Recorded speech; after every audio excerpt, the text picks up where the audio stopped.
is to be chosen rather than great riches,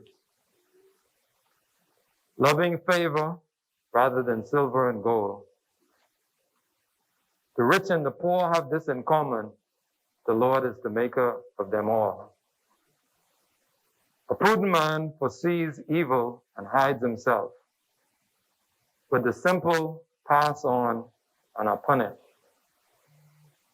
By humility and the fear of the Lord are riches and honor in life. And I want to skip down to verse 28. Do not remove the ancient landmark which your fathers have set. I want to share for a few moments on the value and importance of a strong foundation. I was led to the preamble that, in my estimation, provides the perfect example of a strong foundation. We know that the Bahamas was founded on these principles. And I'm sure everyone is familiar with these principles, but let me just reiterate some of them. It says, the people of this family of islands, recognizing the preservation of their freedom, will be guaranteed by a national commitment to self-discipline, industry, loyalty, unity, and an abiding respect for Christian values and the rule of law.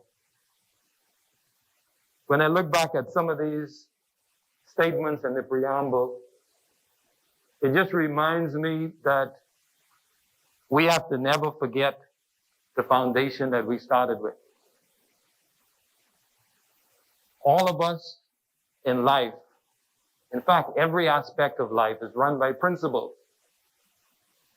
And if we move away from principles that have made us successful, then we create a challenge for ourselves. So I just want to remind everyone in this chamber that the foundation that was set by our forefathers, they saw it fit to include these principles as the foundation of the nation. And I want to remind us of the value and the importance of remembering and adhering to these principles. Amen? Amen. Let us pray. Father God, we just thank you for another day. Thank you for bringing us here safely. Today we are thankful, we are grateful, and we are hopeful. Even in the midst of turmoil, in the midst of crisis, we thank you that there is a peace that we can have that goes beyond our normal understanding. And so today, as we prepare to deliberate, we thank you for what we have.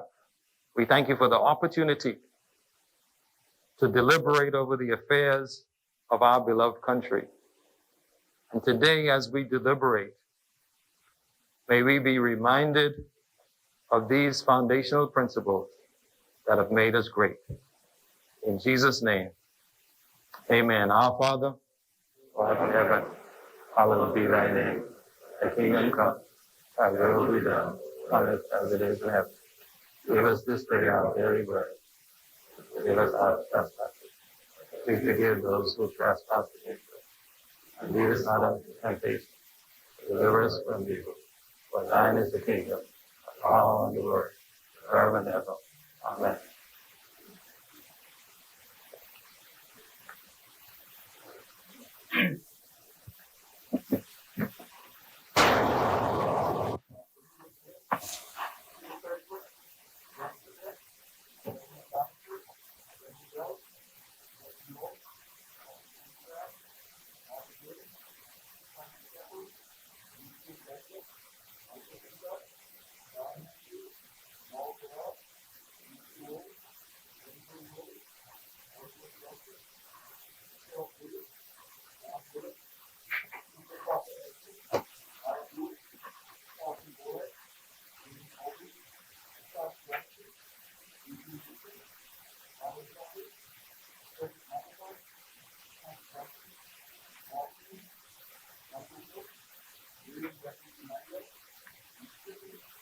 Good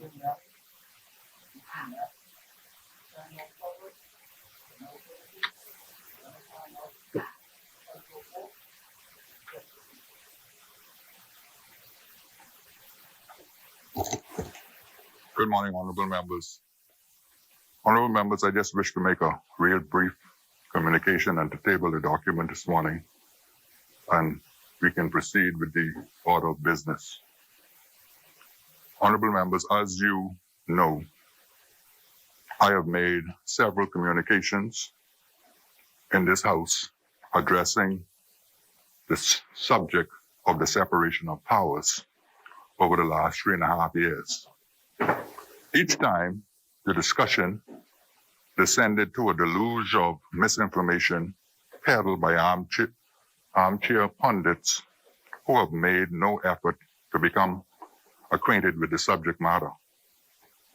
And then, lo and behold, I pick up the Nassau Guardian, on the 26th of October, 2020, and said to myself, indeed, hope springs eternal. I was reading Perspective, written by one Sharon Turner. This article is entitled The People's House. It is a scholarly piece that succinctly captures the essence of the issue that I have been seeking to address for the past 3 years. It is without fanfare. Indeed, it is academic. It is an academic piece written in a simplistic style such that a junior high school student can fully understand and comprehend it. Honorable members, I commend this article to you and this Parliament. Similarly, I recommend to everyone with an interest in understanding the issues of the separation of powers to consider this article. I also want to take this opportunity to commend persons in the media, Ms. Jasper Ward, Mr. Royston Jones, and Mr. Kyle Walkane for their dispassionate and fair approach in fulfilling the role of the fourth estate in this particular matter. Finally, at this time, I wish for the benefit of prosperity and the advancement of the legislative branch of this Parliament, of this government, to table the article, The People's House, which I do so at this time. Order that the document to lie on the table. Introduction and swearing in of new members. Laying of documents by ministers. The chair recognizes the honorable member for East Grand Bahama. Thank you, Mr. Speaker. Mr. Speaker, I beg leave to lay on the table of the House a copy of the following: the Emergency Powers COVID-19 Pandemic, number 9, Order 2020. Order that the document be brought up.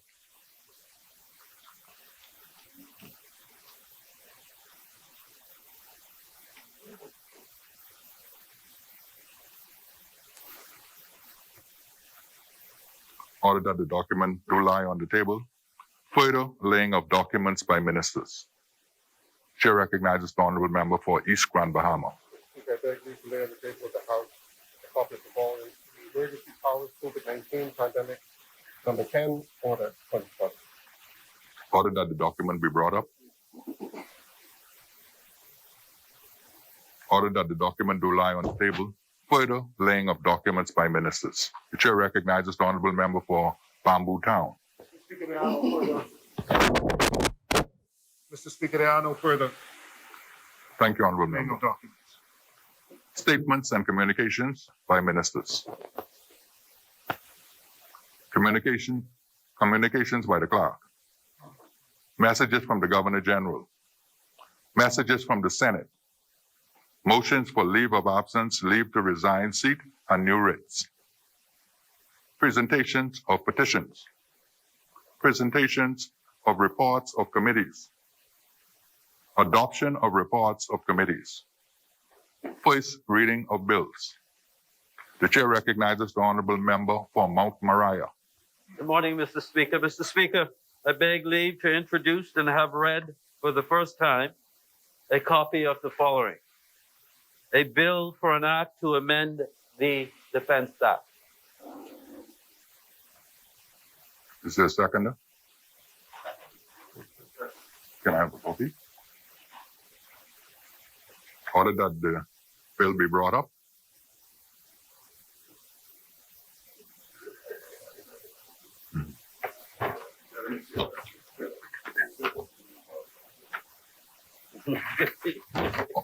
Honorable members, it has been moved and seconded that the following bill be read for first time. A bill for an act to amend the law relating to enlistment and retirement. As many as are in favor will remain seated. Those who oppose will stand. Order that the bill be read for first time.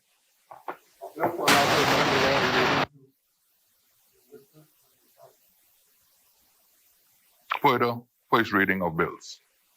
Chair recognizes the honorable member for Bamboo Town. I might as well leave this up, Mr. Speaker. Mr. Speaker, there are no further first readings. Thank you, honorable member. Second reading and committal of bills. The chair recognizes the honorable member for East Grand Bahama.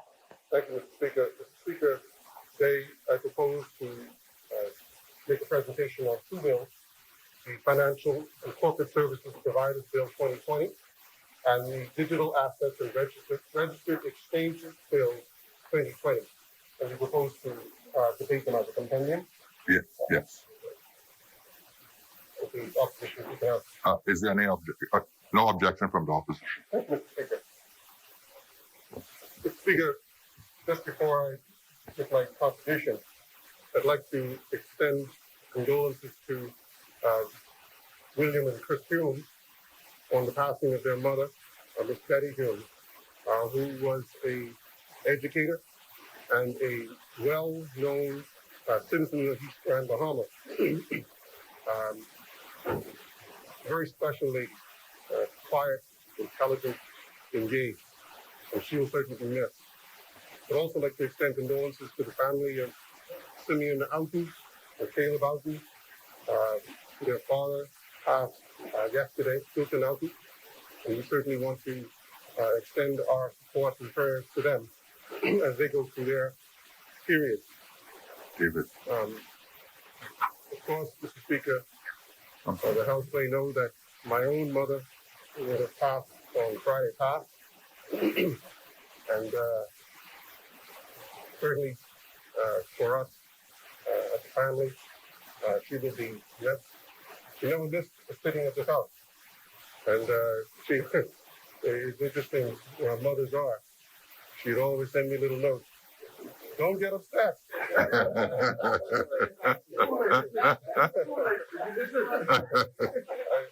don't like how they pick it on you. She's worried. So certainly we will miss her. I will miss her.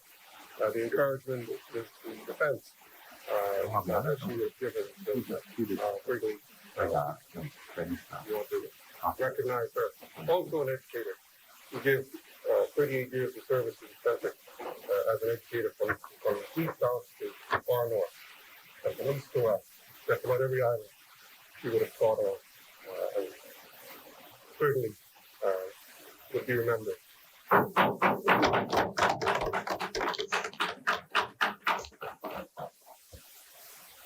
I would also like to extend well wishes to Mr. Anthony Fista of Proceedings, Grand Bahama. You might have heard on the news that Mr. Fista was the subject of a shark attack a couple of days ago. And fortunately, he survived that shark attack with some damages to his hand. But Mr. Speaker, this is an issue that I think that we're going to have to address at some point, because fishermen have continuously put the point to me that as we protect the shark, and as we protect the turtle, they are now becoming a nuisance and a danger to fishermen. So as they try to catch their fish with a line, shark comes and takes it. They dive, they're at risk of being injured. The turtles eating the kelp and the lobsters.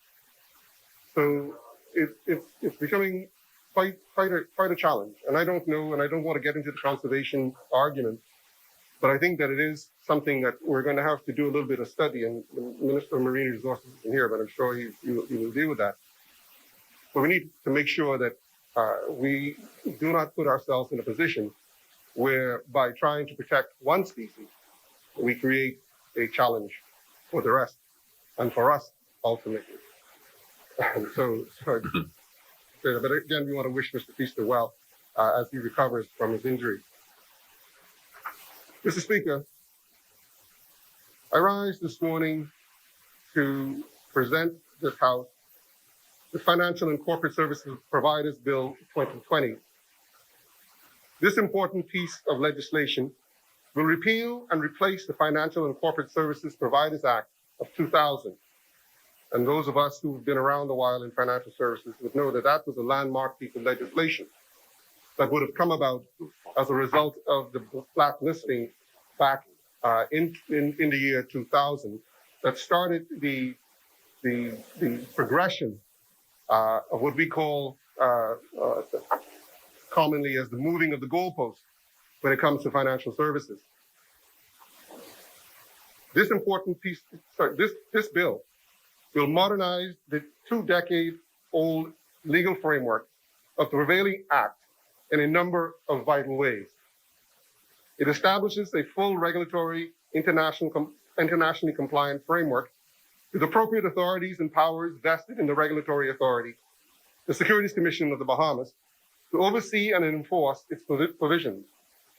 It provides much-needed legal clarity to the non-bank financial services falling under its remit, in the process, creating new entrepreneurial opportunities. And it has a significant greater focus on customer protection and safeguarding the public than the previous act would have had, amongst other things. Mr. Speaker, according to the Securities Commission of the Bahamas, which has been the duly appointed inspector of financial and corporate services providers since January 2008, as of the 30th of September, there were 344 financial and corporate services licensees. Of note, the Financial and Corporate Services Providers Bill directly impacts Bahamian entrepreneurs and operators, perhaps more than any other financial service legislation. While the bill attracts Bahamians engaged in corporate services activities, it also captures many of the non-bank financial service activities Bahamian entrepreneurs are involved in. And by non-banking financial services, I refer to financial services provided by persons who are not licensees as banks by the Central Bank of the Bahamas, nor registered with the Securities Commission under the Securities Industry Act 2011. These activities include money lending, debt collection, financial leasing, and payday and cash advance services, for example. Mr. Speaker, the work to overhaul the legal framework and repeal the former act started in 2016 after the Securities Commission of the Bahamas completed a review of the prevailing legislation. The Commission engaged in extensive engagement with the industry since then to develop a modern framework that was in keeping with international best practices and standards. The first draft of the bill, which contained the more substantial revisions, was issued for public consultation between the 20th of July and the 16th of October 2017. A second draft with additional revisions was issued for consultation between the 9th of July and the 19th of August 2019. A final draft was issued for consultation on 14th of October of this year. Over these years, the Commission has also held a number of industry briefings to further engage with the industry on the direction and development of the bill. As a part of the development of the bill, the Commission aimed to hone its understanding of the financial and corporate services industry, and in particular, the financial services that were being provided in the Bahamas. Among the things the Commission observed was increasing non-bank financial services activities, such as offering loans to the public, payday advance services, and retail businesses self-financing customer goods. That's your furniture providers and appliance providers and all those kind of people. These all had implications for proper industry oversight to ensure that the consumers of these financial services were not abused and had appropriate protections under the law. Related to this, the Commission also observed the continuing trend of scammers seeking to defraud Bahamians of their hard-earned money through unscrupulous financial schemes with little legal recourse. These are some of the factors leading to the development of this legislation, and I will expand upon them momentarily. Mr. Speaker, there are some important technical aspects of the bill I want to elaborate on. But first, I wish to discuss some of the market integrity and consumer protection measures of the bill. They are critical because in understanding how the bill provides improved protection for the public, consumers, and the industry, some of the technical aspects, for instance, defining corporate services or empowering the regulator, takes on more meaning. Let me start by noting that under the provision of the Financial and Corporate Services Providers Bill 2020, the Securities Commission is charged with the function of protecting the non-bank financial services and corporate services markets against abuses, market misconduct, and other improper practices, and is empowered to take administrative and other actions to protect the interests of the public. Beyond the broad function and general powers, there are certain specific provisions of the bill which I wish to bring to your attention. The bill places a duty to maintain the highest standard of professional conduct on licensees. They're required to act honestly and fairly and with due skill, care, and diligence. I note here, Mr. Speaker, that the draft Financial and Corporate Service Providers Regulation 2020, which have been prepared to support this bill upon passage, elaborates on some of the standards, particularly with regard to client relations, that must be maintained. Among them, licensees will be required to take all reasonable steps to ensure that information it provides to clients are presented fairly and clearly. The regulations also require that licensees protect client personal data in keeping with the provisions of the Data Protection, Privacy, Personal Information Act. Further, the regulations will require licensees to ensure their data protection measures adequately address the collection and storage of personal data, prevent unauthorized access to personal data, and allow for the correction of erasure of inaccurate data. With respect to protecting the industry and the reputation of the jurisdiction from the contagion of money laundering or abuse of terrorism financing, the Financial and Corporate Services Providers Bill 2020 requires licensees to comply with the Financial Transactions Reporting Act 2018 and the Anti-Terrorism Act 2018. Mr. Speaker, licensees will also be required under the bill to have adequate financial resources and be solvent, and to have adequate insurance coverage appropriate to their business operations. These all work to protect investors, both by increasing the likelihood that operators are financially prepared for the activities they will engage in, and may add some protective measures for aggrieved consumers. Mr. Speaker, the final note I wish to underscore is that the bill defines for the first time certain criminal financial schemes, making the Bahamas one of the leading jurisdictions to introduce legislation to expressly criminalize this type of activity.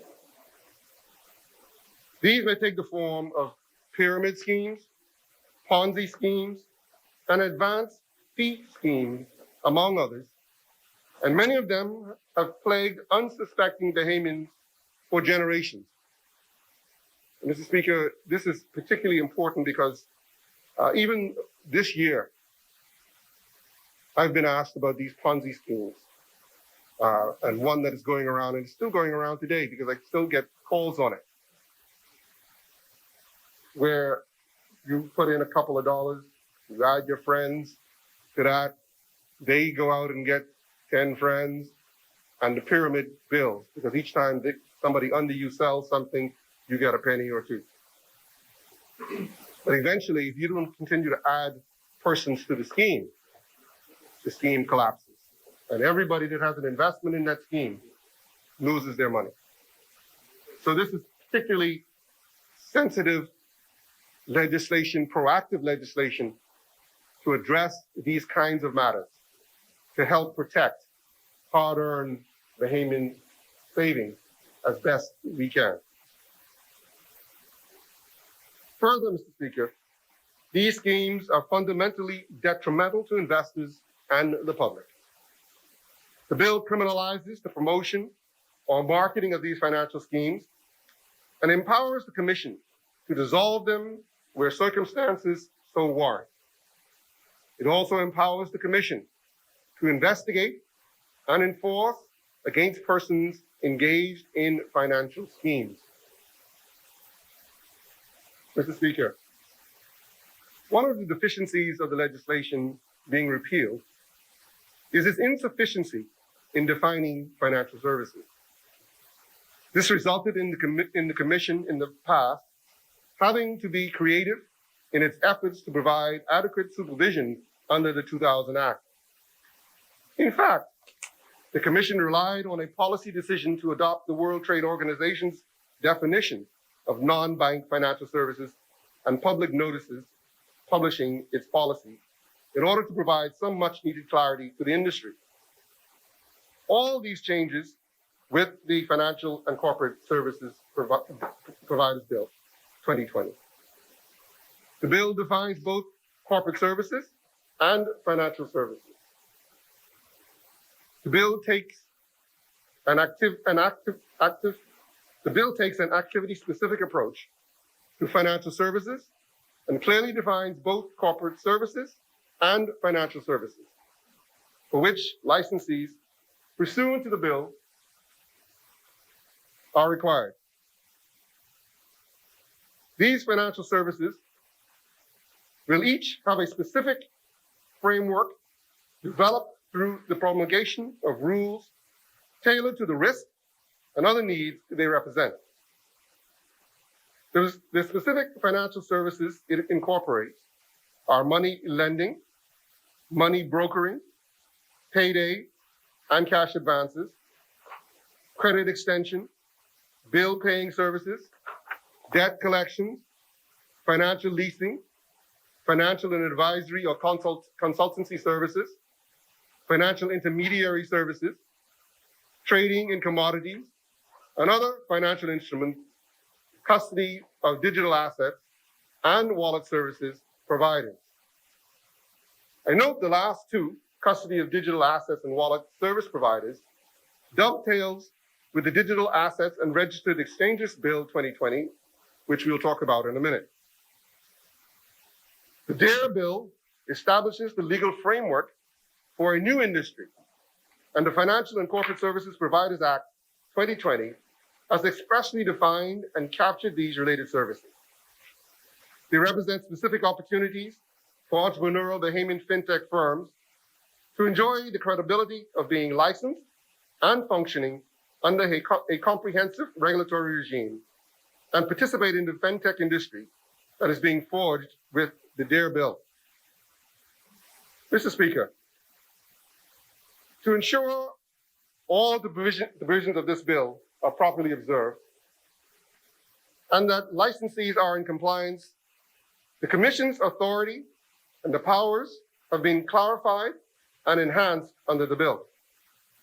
The bill clarifies that the Commission's function is to maintain regulatory control over and a general review of the financial and corporate services in the Bahamas.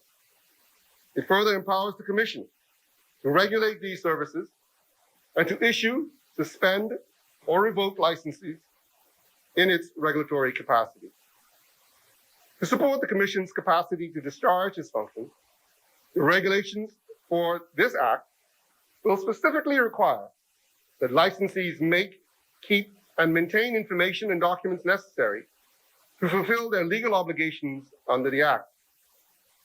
Regulations will also expressly require that licensees file reports and other information the Commission may require, including annual financial statements, a copy of the annual report of the auditors on the results of the audit, and interim financial statements where appropriate.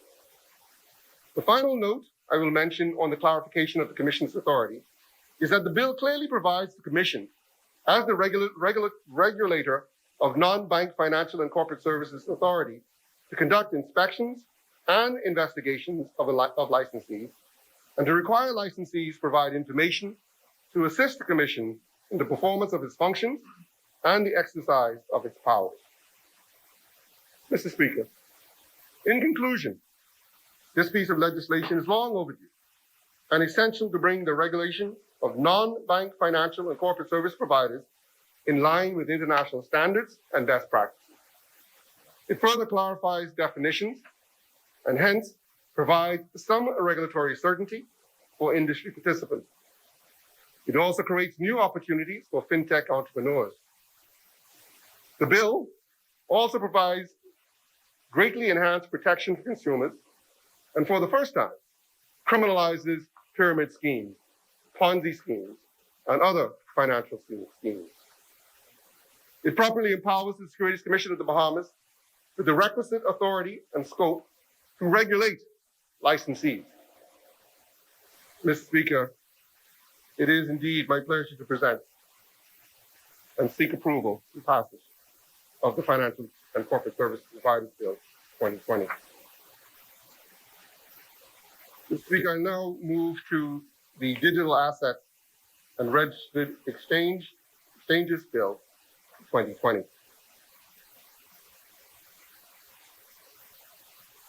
Mr. Speaker,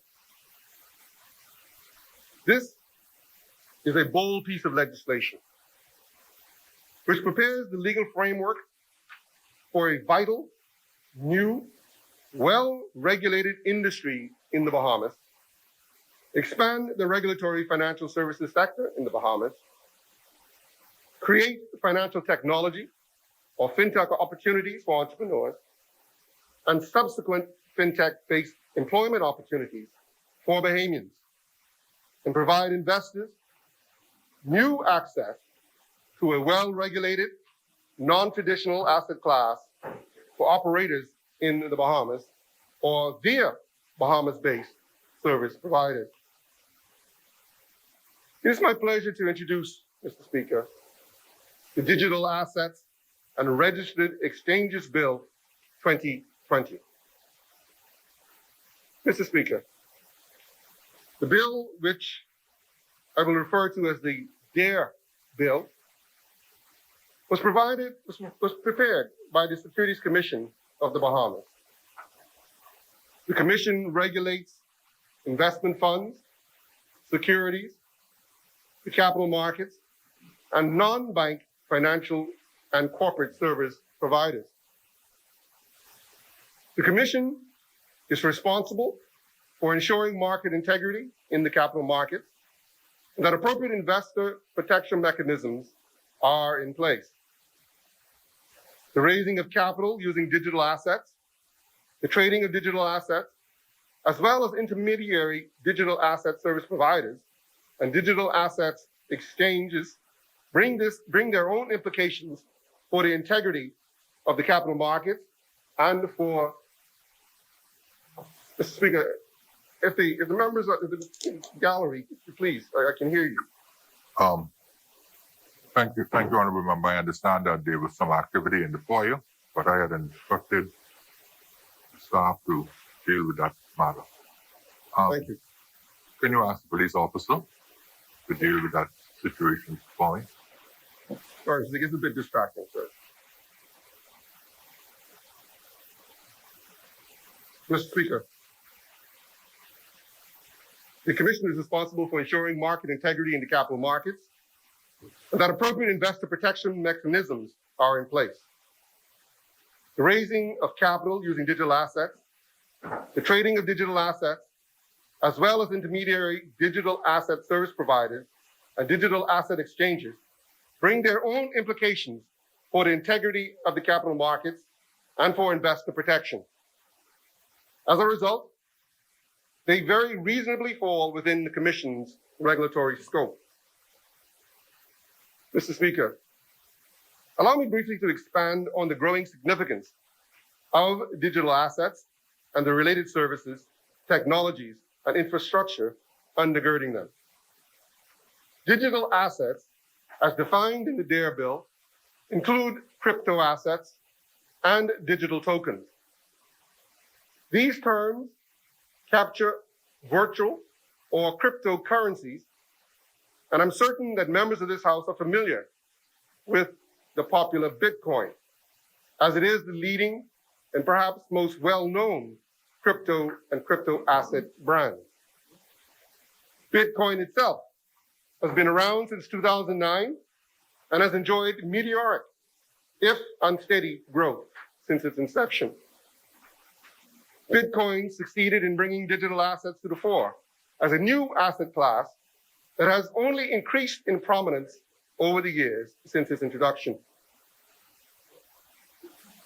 The crypto data website coinmarketcap.com reported that as at 2nd of November this year, Bitcoin's market capitalization was $250 billion US, accounting for 63% of cryptocurrency market capitalization of $394 billion US. Data indicates that the number of crypto asset users and accounts are also increasing. There was a total of 101 million unique users of crypto assets the third quarter of 2020, according to the third global crypto asset benchmarking study produced by the Cambridge Center for Alternative Finance, Judge Business School, University of Cambridge. This represented a tremendous growth spurt of 189% from the second edition of the study, which had been published 2 years earlier and reported at the time that there were about 35 million crypto asset users globally. According to the same study, the number of accounts at crypto assets service providers increased from 139 million in its 2008 study to 191 million in the 2020 study, representing a 37% increase over the 2-year period. To further highlight the growing importance of this new asset class to investors globally, I cite research from Fidelity Digital Asset Institutional Digital Assets Report from June of this year. The survey of almost 800 institutional investors across the United States and Europe indicated that 36% of respondents are invested in digital assets, and that 6 out of 10 believe digital assets have a place in their investment portfolio. According to the report, over 80% of investors indicated that they would be interested in institutional investment products that hold digital assets. As an international financial center with a considerable wealth management focus, this trending investor interest speaks to the potential for Bahamas-based wealth management experts to offer financial services related to digital assets. Of course, like with the introduction of all other financial products, there is a need to create a legal framework to govern the space. So, Mr. Speaker, what we're talking about here today, as the Minister of Financial Services would support, is creating a legal environment to expand our financial services offering with new products. And as you will hear, it's all about professional behemoths getting involved in this space and taking advantage of being one of the few regulated jurisdictions for this type activity. Many people are in it, but very few have legislation that governs it and gives certainty and confidence to potential investors. So again, Bahamas is on the cusp and leading the way. Mr. Speaker, although the statistics I reported earlier are fairly recent, the Commission recognized investor trends in the digital asset space some time ago. There's been growing local and international interest from digital asset creators and service providers for legal and regulatory certainty in the Bahamas for some years. As a result, the Securities Commission set out on a path of diligent research in 2018 to develop the legislation and a regulatory framework.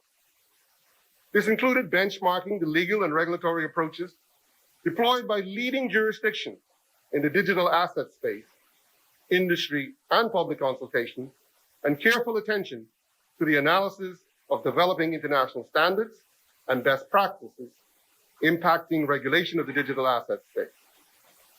The result is the bill that I present to the House today. Mr. Speaker, the DARE bill will provide the legal framework to regulate the issuance and sale of digital assets or crypto assets, including digital tokens. Furthermore, it sets out the legal framework for the regulation of digital assets businesses involved in the issuance or sale of digital assets. These digital assets businesses include digital token exchanges and distributed ledger technology platforms. In providing the requisite legal authority and certainty, including by providing a legal definition for digital assets and stimulating licensing and registration requirements, it lays the framework for the establishment of an industry and for the ensuing investment, entrepreneurial, and employment opportunities within a well-regulated environment. The bill was designed to meet the compliance objectives of international standard-setting organizations, such as the Financial Action Task Force, with regard to anti-money laundering and countering terrorism financing measures in particular, as well as the relevant principles of the International Organization of Securities Commissions. It lays the groundwork for and introduces sound investor protection standards. In the area of legal and regulatory certainty, Mr. Speaker, I mentioned earlier that the Commission performed extensive benchmarking in the development of the DARE bill. The regulatory and legal frameworks of a number of jurisdictions were examined. These included, but are not limited to Bermuda, Gibraltar, Hong Kong, Ireland, Luxembourg, Malta, Singapore, Switzerland, and the United States. These jurisdictions have taken different approaches to many aspects of the regulation and oversight of digital asset businesses. And this bill incorporates the best practices and most suitable standards for this jurisdiction to provide a strong, inviting regulatory environment for participants in a manner that was safe for investors and consistent with best practices and standards. Importantly, in providing definition for digital asset businesses, and digital asset service providers, the bill sets out the Commission's conceptual framework and policy. In the process, the Commission carved out the unique regulatory space for digital asset businesses outside of the regulatory space of securities and securities businesses. This is a critical policy component demanded by potential industry participants. The bill provides legal definitions and provides registration and other requirements for digital tokens, digital token exchanges, distributed ledger technology, or DLT, such as blockchain, DLT platforms, token offerings, utility tokens, and smart contracts, among other things. Mr. Speaker, while the bill defines such terms and activities and technologies, It does so with the purpose of focusing regulation on the providers of digital assets and services. It does not seek to regulate the underlying technology itself. That's important, Mr. Speaker. As a regulator, the Securities Commission of the Bahamas, which is celebrating its 25th anniversary this year, is quite experienced in the supervision, oversight, and regulation of financial services providers. The regulatory principles, supervisory techniques, and risk-based approach to regulation positions the Commission to oversee these service providers. Mr. Speaker, just to emphasize, these regulations and legislation does not seek in any way to inhibit the development and innovation of the technology that provides for these digital asset production, creation, and transfer.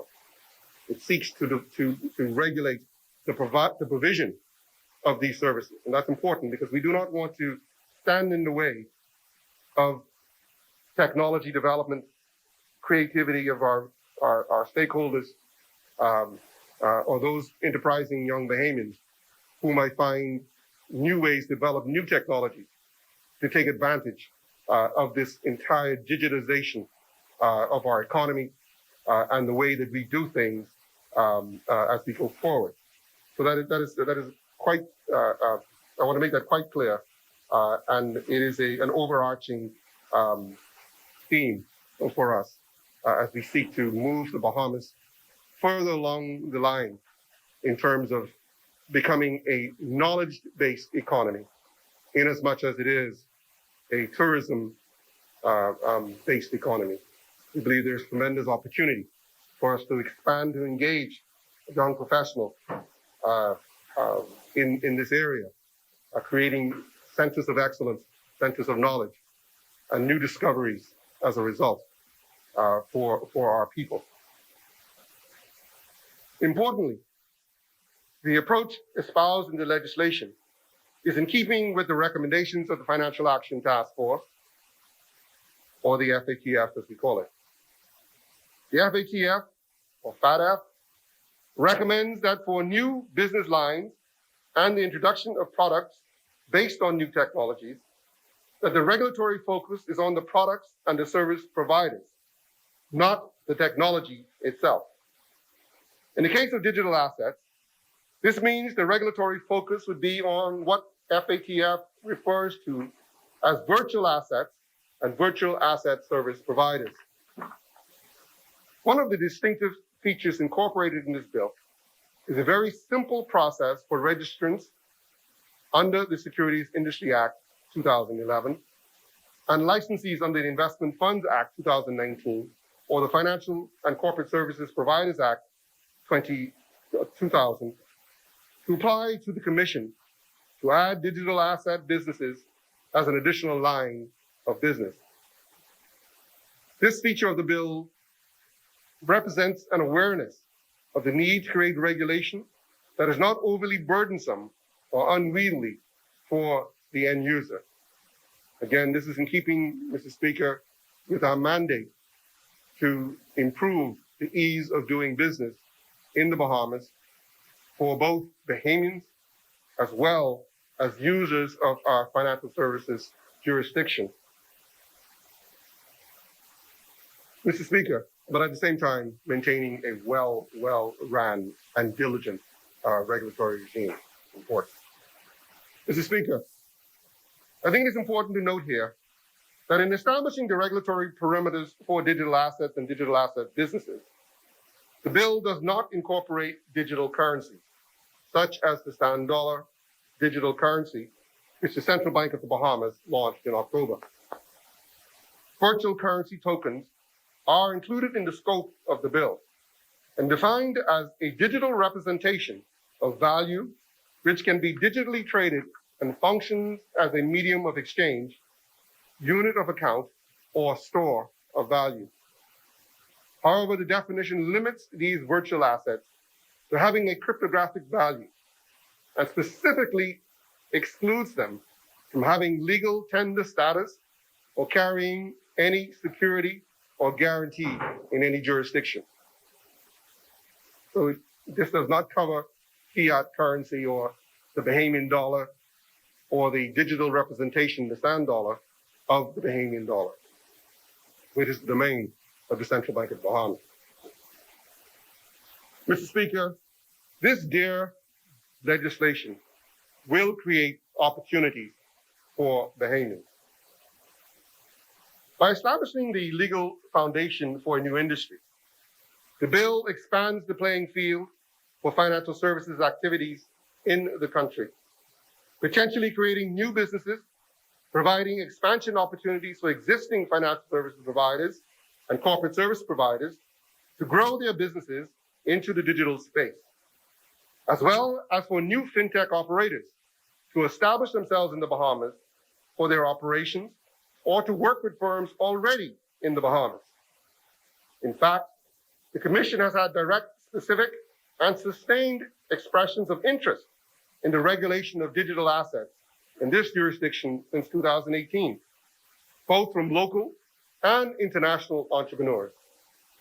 And in some instances, I understand these were from relatively significant digital assets businesses. And I can speak to that personally because ever since the distributed ledger technology became popular, I would get visitors to my office, both Bahamians and international persons, seeking to do business, to bring their exchanges and their new digital offerings to the Bahamas and to be based and launched from here. I can think of one young man in particular who is doing business in China, based out of Hong Kong, who is doing very well in this space. And he wants to bring that home. And we had to hold him back because we didn't want to invite players into the market until such time as we had the legislative regime to regulate that business. What we didn't want to do, there are some countries, and I won't name them, but there's some countries that tried that and failed miserably and had to close down because of the types of activities that were being conducted through these types of businesses.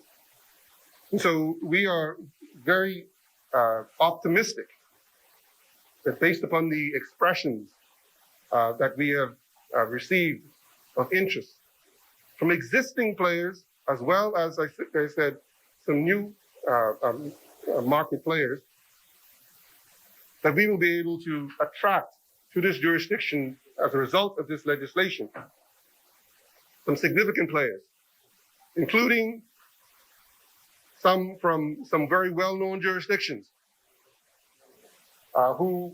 whose advisors would have played some part in the way that we drafted this bill. And so we have their support in trying to help us facilitate the development of this particular market here in the Bahamas.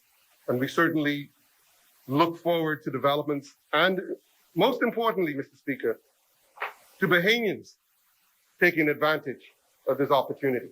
You know, we see all the time where financial and corporate service providers lament that the foreign banks and wealth managers seem to get all the breaks, get all the incentives, get all the support, all the promotion, while the Bahamian service providers are left to try and work around the edges. This bill gives everybody an equal opportunity and a level playing field. And so I want to encourage those persons who are in the financial services industry or have an interest in the financial services industry to get this legislation, to upskill themselves where they need to become more familiar with the industry, and to strike out first in establishing yourselves as the premier service providers in this particular space. There's nothing about this particular business that will prevent any Bahamian from having an equal opportunity, an equal shot at this business. When it comes to wealth management in particular, it's relationship-based. And so if you are a wealthy person from Switzerland or Timbuktu or whoever, you want to deal with a bank that you know, with some investment managers and advisors that you know. And so it kind of channels the business to a relatively thin layer or level of participants. This does not necessarily have the same kind of limitations. And so, again, any credible, reputable financial services provider ought to be able to market himself, offer himself and his services in this particular area and take advantage of this developing industry. Among the potential businesses, Mr. Speaker, the bill facilitates the registration of digital token exchanges. And again, this is speaking to those providers, and I'm talking, forgive me for being a little bit biased, but I'm talking to Bahamians now. The bill facilitates the registration of digital token exchanges and the provision of services related to digital token exchanges. It provides for the regulation of digital assets, digital asset-based payment services businesses. It also embraces the provision of distributed ledger technology platforms for the exchange and transfer of digital assets. It also provides for the registration for the provision of financial services related to the creation, issuance, or sale of digital tokens and other digital assets. The opportunities for fintech entrepreneurs are immense, potentially involving developers of asset tokens, such as stablecoins, distributed ledger technology-based payment systems, new digital tokens and coins, and ensuing business funding or capital raising options through initial token offerings. There are a multitude of further opportunities which creative fintech entrepreneurs and the innovative experts in the wealth management industry have yet to imagine and explore. Mr. Speaker, with regard to the creation of opportunities, and making special note of the services of two others, wallet service providers and the custody of digital assets.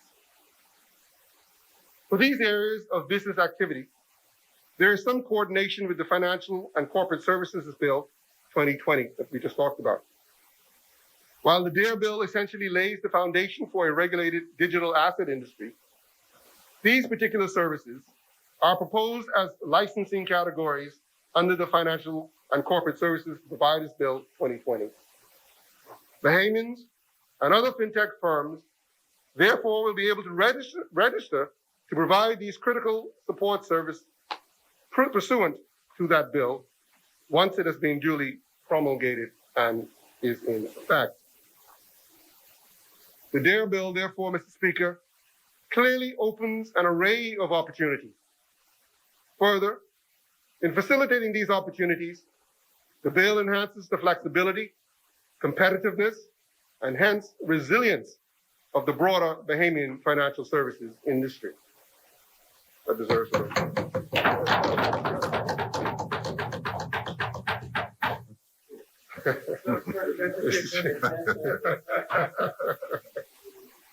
It's important because, again, for those of us in the financial services industry, we know the pressure that we've been under for, as I said earlier, from 2000. And every time we make an advancement in our legislation, something else comes up. And as these regulations get more and more tighter and more onerous, we need to be more and more creative, create new products to make sure that as they close the door on one, that we have others to sustain us. I think the last innovation we had in this space was the ICON bill, or ICON investment. And so the Bahamas is no stranger to creativity and innovation. And hopefully this legislation will spur another round of potential products that we will become known for and can take advantage of and help sustain the industry as we go forward. Mr. Speaker, the DARE bill mitigates risk and protects investors. All opportunities, Mr. Speaker, come with risks and threats, which must be understood and mitigated. The digital asset space is no exception. For example, distributed ledger technology has been notoriously abused by website hijackers, kidnappers, and shadows of the dark web. The nefarious activities they sought to fund via crypto asset abuse included terrorism funding and other organized criminal activities. These warrant strong regulatory oversight.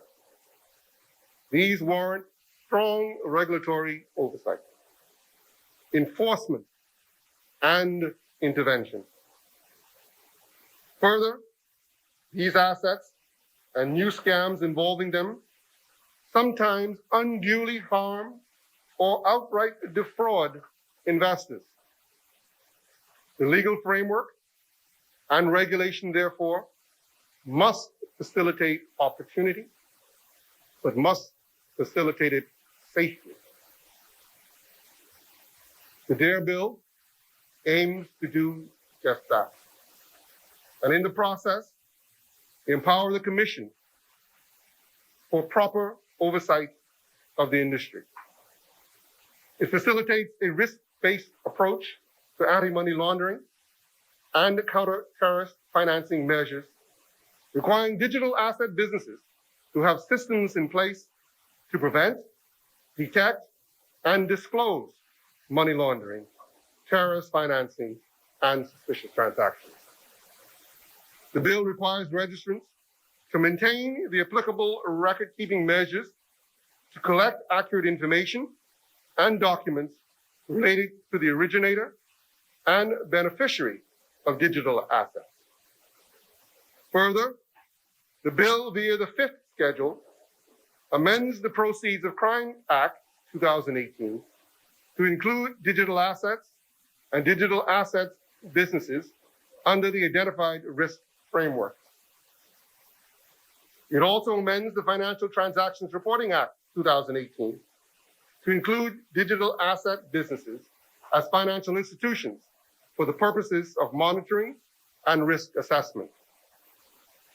The result is that for anti-money laundering and counterterrorism supervision purposes, digital assets businesses fall under the scope of the National Risk Framework and are subject to the requirements of the suite of legislation aimed at preventing or the prevention of money laundering and terrorist financing in the Bahamas. In addition to the two just mentioned, this suite includes the Anti-Terrorism Act of 2018. The bill empowers the Commission to impose administrative penalties and disciplinary actions and sanctions. Importantly, it empowers the Commission to suspend or revoke registrations, sets conditions or restrictions on registrants, and even bars a registrant from carrying on certain activities or operations, among other things. The DARE bill also empowers the Commission to conduct inspections and to obtain information. As crypto assets and fintech in general may epitomize the growing cross-border nature of financial services, I make special note that this bill also provides for the Commission to cooperate with not only domestic authorities, but also international authorities in relation to the investigation of activities that would be a breach under the provisions of the DARE bill if they took place in the Bahamas. It aims to ensure a reciprocal flow of information in cases where the Commission may be investigating a matter for which it needs information from an overseas regulatory authority as well. Mr. Speaker, the DARE bill also proposes to create an appropriately transparent regulatory framework. The DARE bill requires the maintenance of a register of digital assets businesses that will be accessible on the Securities Commission's website. It will allow investors and the public to see the names and addresses of digital asset businesses registered with the Commission, the local and foreign licensees or registrations held, the name of principals, directors, and other persons with management control, and any conditions imposed by the Commission. Mr. Speaker, in the interest of protecting investors, customers, the market, and jurisdictional reputation, the DARE bill will also impose certain professional conduct duties and obligations upon the digital assets businesses. Among these are the responsibility to act with due skill, care, and diligence, to maintain adequate financial resources and solvency, and to have effective arrangements for the protection of client assets and money. Registered digital asset businesses will also be required to meet the Commission's corporate governance guidelines. Regarding financial solvency, Mr. Speaker, I note that the bill empowers the Commission to establish suitable financial requirements for digital asset businesses. Mr. Speaker, the bill also addresses the protection of customers' personal data by requiring registrants to meet the related requirements for this in accordance with the Data Protection Privacy of Information Act. Mr. Speaker, I digress a moment just to congratulate the Central Bank of the Bahamas and those involved in the Sand Dollar project on the national launch of the Sand Dollar a few weeks ago, I think October 1st, or October 20th, which I talked about a little earlier. I mention the initiative here again because along with the Commission's work on the DARE bill and the upcoming Emerging Technologies bill, they speak to the excellence and forward-looking nature of the country's financial services regulators and of the nation itself to harness technology to improve financial inclusion and financial opportunities for its citizens. It tells of our collective willingness to be bold, to dare to set up, to lead on world-class, cutting-edge practices and regulations in this jurisdiction. Mr. Speaker, I just segue away from the bill for a moment, just to speak to the recent announcement by Scotiabank to discontinue its its brick and mortar or physical presence in several of our islands, a few of which will now be left with no banking services, which obviously is a challenge and is not desirable or the will of the government. We take note, Mr. Speaker, of the hardships that this banking presence or the lack of this banking presence will have on these now vulnerable communities from a financial inclusion point of view. First, let me say that the government of the Bahamas, nor the Central Bank of the Bahamas, can force any financial institution, international or domestic, to maintain a physical branch presence in any location. That is a business decision that is made by these banks, and in respect to the international banks, oftentimes it's not even a local management decision, but a head office decision made somewhere else based upon a objective review of the business performance and its various parts. And we are not, as a country, in the practice of dictating to any financial institution how or more where they should be conducting their business. We are regulated in that respect. And our objective is to, and an obligation is to make sure that the financial system of the country is sound, secure, well regulated, that the prudential norms and best practices are being observed, and that our people as a whole can have the safety and confidence that the financial system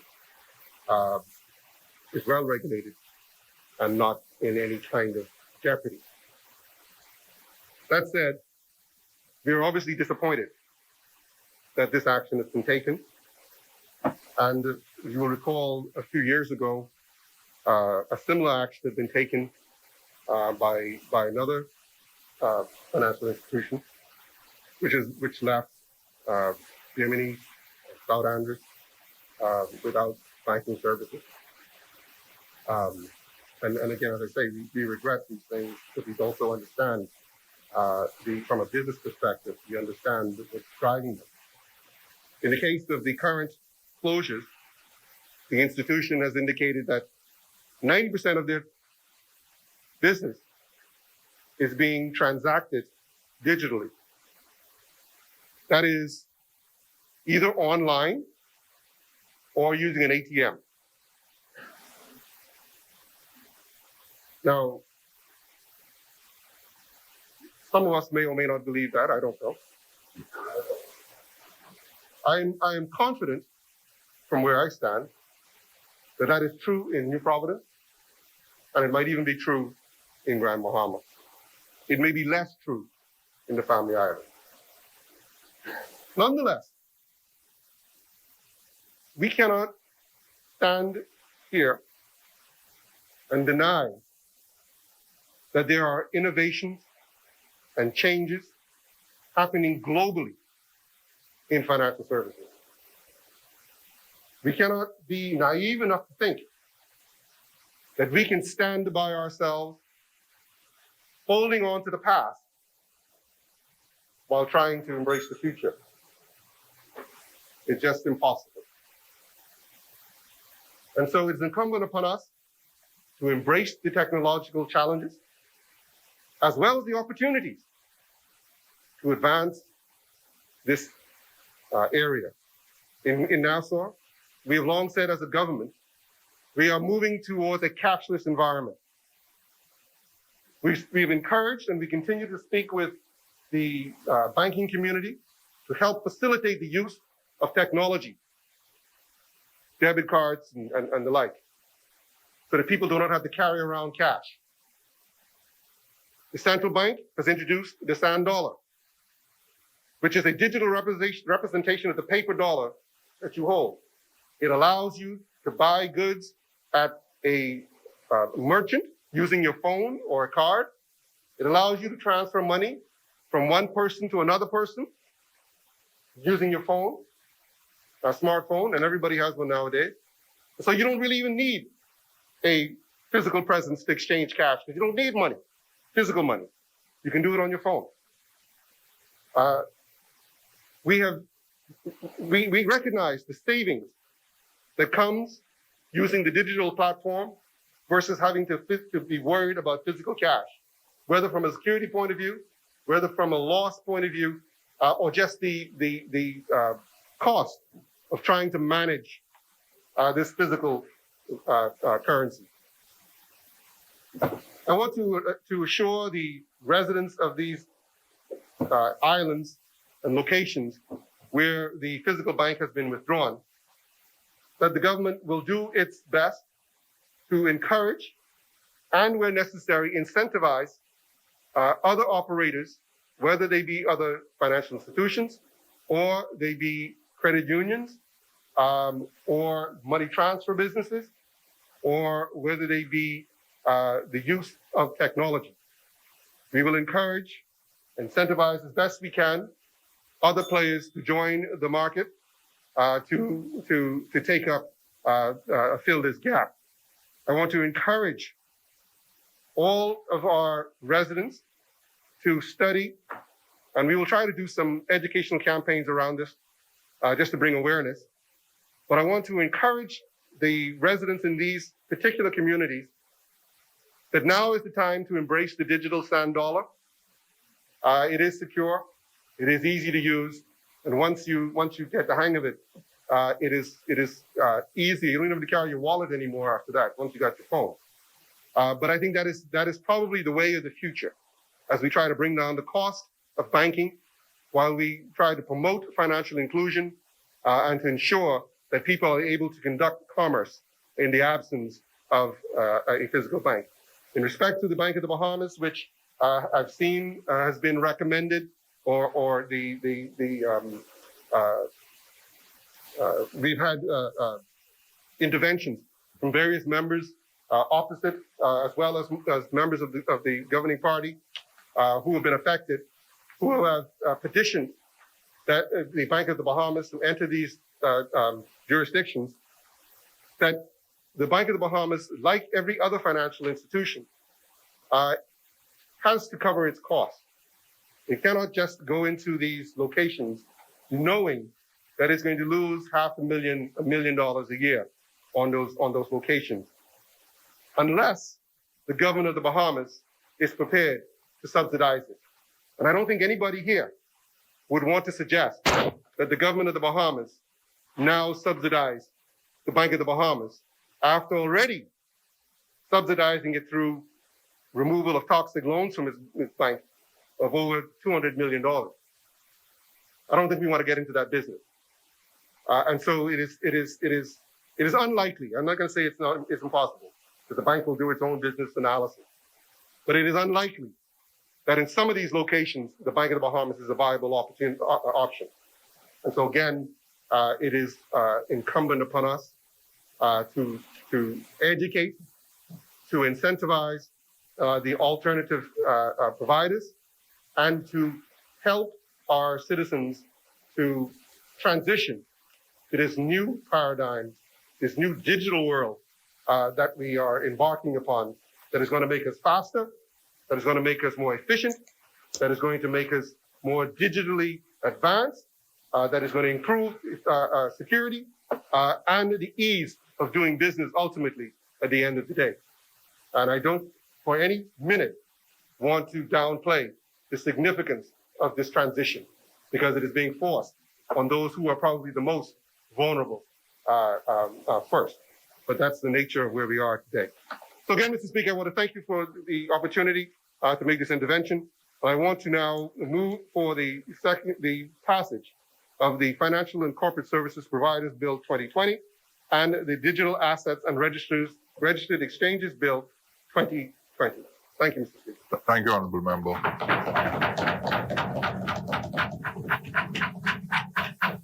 Is there a seconder? Chair recognizes the Honorable Member for Yamakro.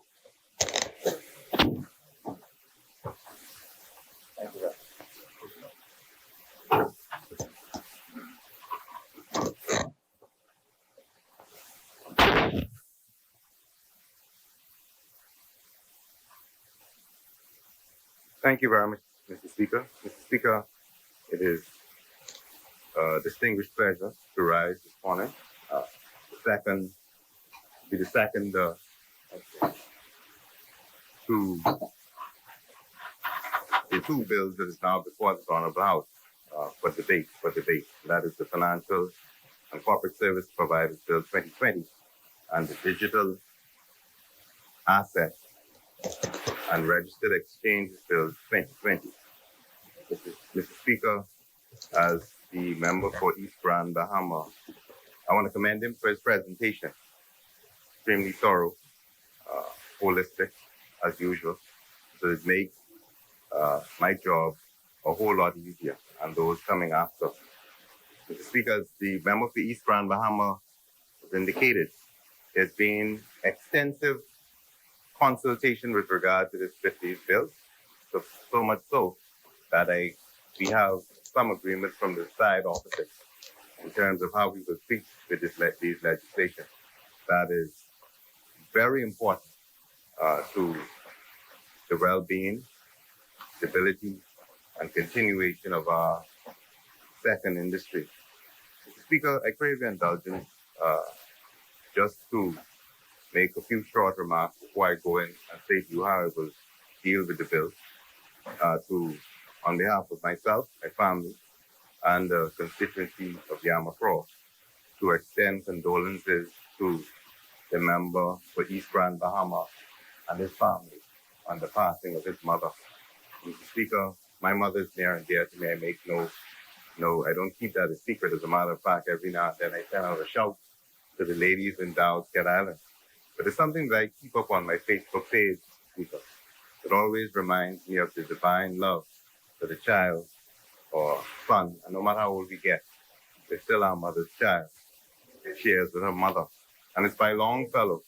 And if you would permit me, Mr. Speaker, it says, even he, and I've quoted it sometimes before, even he that died for us upon the cross in the last hour, in the unutterable agony of death, was mindful of his mother, as if to teach us that this holy love should be our last worldly thought, the last point of earth from which the soul should take its flight to heaven. Longfellow. So on behalf of my family and I spoke to, when I spoke to DPM, I said I hadn't even spoken to my mother and the ladies from Dow's Cat Island. I know if I did not give condolences, they would question me. So on behalf of myself and my entire family, and I'm quite certain my colleagues will join both this side and side offices, we extend condolences, and we pray that God will continue to bless you and your family during this time of your bereavement.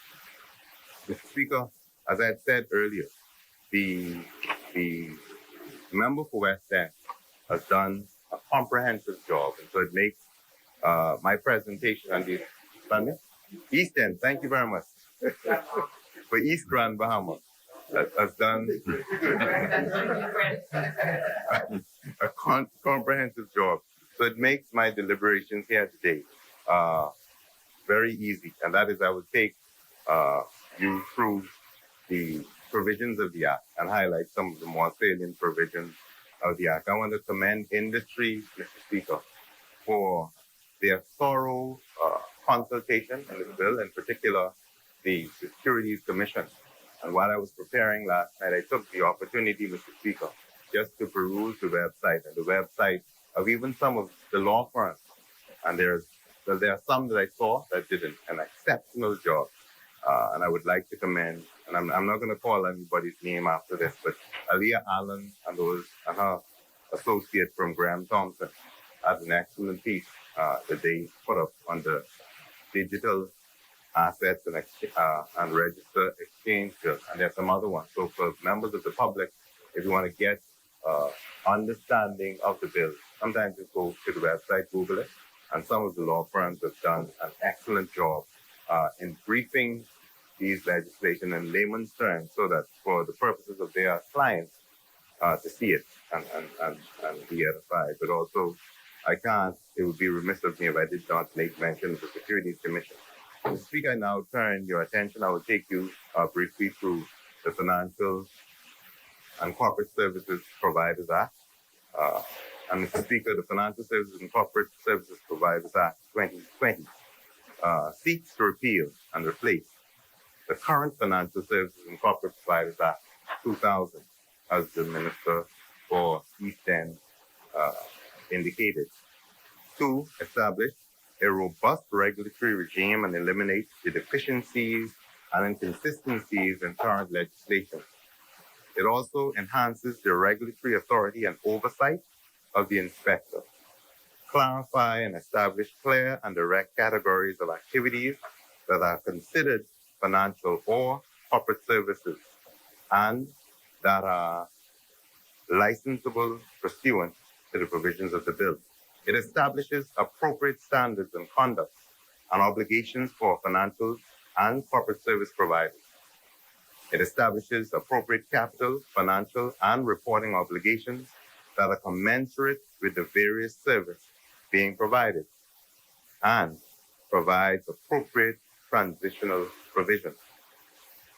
The bill is being updated to include the following additional financial services activities. And that is 8, financial leasing, financial intermediary services, financial advisory or consultancy services, financial intermediary services, trading in commodities and other financial instruments, custody of digital assets, and digital wallet providers.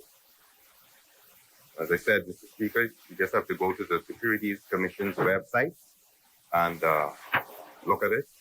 I will give you an excellent understanding of this bill. Mr. Speaker, I now take you to the provisions of the bill. The bill looks, Section 3 outlines who the bill, the application of the bill, unless otherwise exempted, this act shall apply to all persons who are engaged in the business of providing financial services or corporate services and as defined by the act. Mr. Speaker, it goes on to say what are the requirements for being licensed under the act. And Mr. Speaker, the way the act is practiced is for supervision, for regulation, to supervision and regulation so that when persons observe, especially our international partners, they would know that we are transparent, clean, and decent jurisdiction, engaged in proper activities within the jurisdiction. So the bill is extremely comprehensive, in which it says what the requirements for licenses. It says no person shall offer any financial services or corporate services, be engaged in or carry on business of providing financial services or corporate services, or act as a financial services or corporate services provider in the Bahamas, or in or from the Bahamas, unless that person has obtained a license under this act for the specific financial services or corporate service provider offered.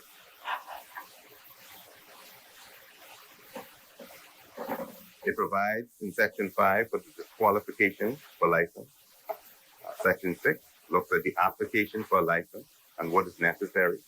Section 6 reads as follows: an application for a license shall be in the prescribed form and shall be accompanied by a detailed policy and procedure to be adopted by the applicant to meet anti-money laundering and anti-terrorism financing requirements under the Financial Transaction Reporting Act and the Anti-Terrorism Act.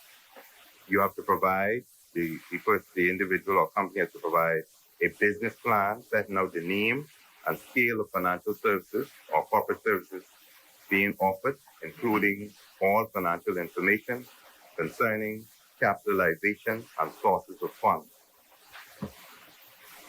Section 8 looks to the renewal of the license, which must be done annually, and it sets out the requirements. Mr. Speaker, there's also a requirement for the licensee to have an insurance. Section 13, Mr. Speaker, builds in a requirement for a register to be kept, and it says that the Commission shall keep and maintain a register setting out the name and address of each licensee, the address of the registered office of the licensee, the name of the executive officer or equivalent officer of the licensee, where the applicable name of the compliance officer and the money lending reporting officer of the licensee. And so, Mr. Speaker, this is all the framework of the legislation in terms of requiring the licensing and also requiring the registration of the name, location, office for service is because there's a general supervisory power given to the Securities Commission to ensure that only fit and proper persons are conducting financial services activities within the Commonwealth of the Bahamas. Part 3 of the legislation looks to the conduct of business for financial and corporate services providers, the duties of financial and corporate services providers generally, and the general duty to comply with this act. It says the licensee should comply with the provisions of this act concerning conduct of its business and shall deal openly, honestly, and cooperatively with the Commission.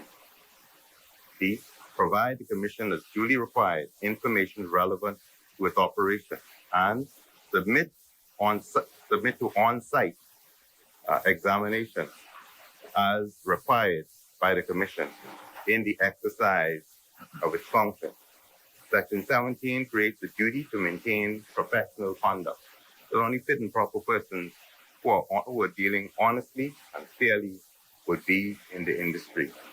It also requires persons participating in the industry to act with due skill, care, and diligence, to observe and maintain a high standard of professional conduct, and to refrain from engaging in any improper or illegal conduct. And Mr. Speaker, by ensuring that only fit and proper persons are participating, you thereby, as the good member before me indicated, protect those persons in the industry and protect the credibility of the Bahamas as a clean jurisdiction providing financial services. Mr. Speaker, Section 18 creates a duty to notify the regulator if there's a change in regulation. The duty to obtain approval for any changes in the status of the person or entity conducting affairs in the Bahamas. There's a duty by Section 20, Mr. Speaker, to maintain adequate financial resources. So you don't want to bankrupt, Mr. Speaker, to be providing resources. And the good member of the East Grand Bahamas spoke to the Ponzi scheme. They don't want any facility being created in the Bahamas where persons do not have the resources or the facility to genuinely and honestly conduct business and just create a skeleton where it steals from individuals. There has to be Section 21 speaks to the need for an indemnity insurance. In Section 23, Mr. Speaker, Section 22 requires an annual audit of any person conducting that business in the Bahamas. Section 23, Mr. Speaker, looks or identifies the regulatory requirements to prevent money laundering. And I can read it, Mr. Speaker. Subject to any rules made under the provisions of this Act, a licensee shall, with respect to the conduct of its business, comply with the provisions of the Financial Transaction Reporting Act, the Financial Intelligence Reporting Regulations, and the Anti-Terrorism Act, Mr. Speaker, ensuring that when we say that we AML compliant, that the Securities Commission is properly empowered to deal with issues arising with regard to money laundering, but it also places an obligation on persons providing the service to ensure that they conduct in-house assessments to ensure that their clients are fit and proper persons, and their facilities are not being used for the purposes of money laundering. The administration of the Act, Mr. Speaker. This Act shall be administered and is being administered in the Act as we appeal it by the Securities Commission of the Bahamas. And Section 25 speaks to the function of the Commission. It is under this Act, the function of Commission are to maintain regulatory control over and general review of non-bank financial services and corporate services in the Bahamas, to advise the Minister on all matters relating to the regulation of non-bank financial services and corporate service providers in the Bahamas, to protect non-bank financial services and corporate services providers, and to perform any other function reasonably required or incidental to the Commission for the functions of this Act.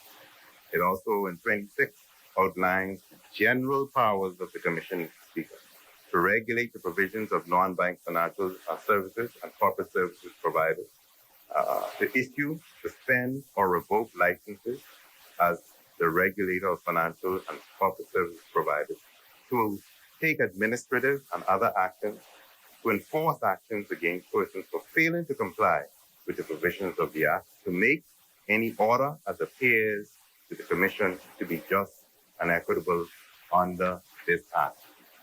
Mr. Speaker, Section 27 speaks to the powers of the Commission to make and issue rules. Section 29 speaks to the power of the Commission to issue fees, which are incredibly important, especially in terms of where we are. Section 30, or Part 5, looks at entry, inspection, and investigation, and it empowers the Commission or its agents to enter properties for the purpose of inspection. The power of an inspection, Mr. Speaker. Section 32 looks at the power of investigation. Section 33, power to require provision of information. So if there's information that an entity may have that speaks to issues such as money laundering, terrorism financing, trafficking in person, whatever have you, the Commission is empowered to require individuals to provide that information to the Commission. Now, it also lends a protection to persons providing the information. That if the information is provided in good faith, it protects the individual providing the information. One of the things I like about the Act, Mr. Speaker, is that it protects legal professional privilege. And so information, as long as it's not criminal or come by way of fraud, it protects that most fundamental protection that's provided in our Constitution. Part 4, Mr. Speaker, of the Act speaks to the suspension of the license. And it gives the Commission in certain circumstances to suspend, 35 to revoke a license. Mr. Speaker, Section 37 speaks to the process to be followed when licenses are being revoked. And so there's the whole concept of natural justice built into the Act, where there's a requirement for a notice, an opportunity to be heard, and then for the Commission, if it finds that anything is being done contrary to the proper regulatory requirements, to suspend and or revoke a license. There's also, Mr. Speaker, built into the Act an appeal process where someone who is an entity who is aggrieved by the revocation of a license or the suspension of a license can appeal that process. Mr. Speaker, I spoke earlier to the immunities. Section 46 speaks clearly to unlicensed activities in the sector. And Section 47, which I will take you to, speaks to the offenses under the Act. Any person who, with intent to deceive by any act or omission, contravenes any provisions or requirements of this Act, commits an offense, and is liable on summary conviction to a fine not exceeding $100,000. And so, Mr. Speaker, as the member for East Grand Bahama said, it's the most comprehensive piece of legislation. I want to thank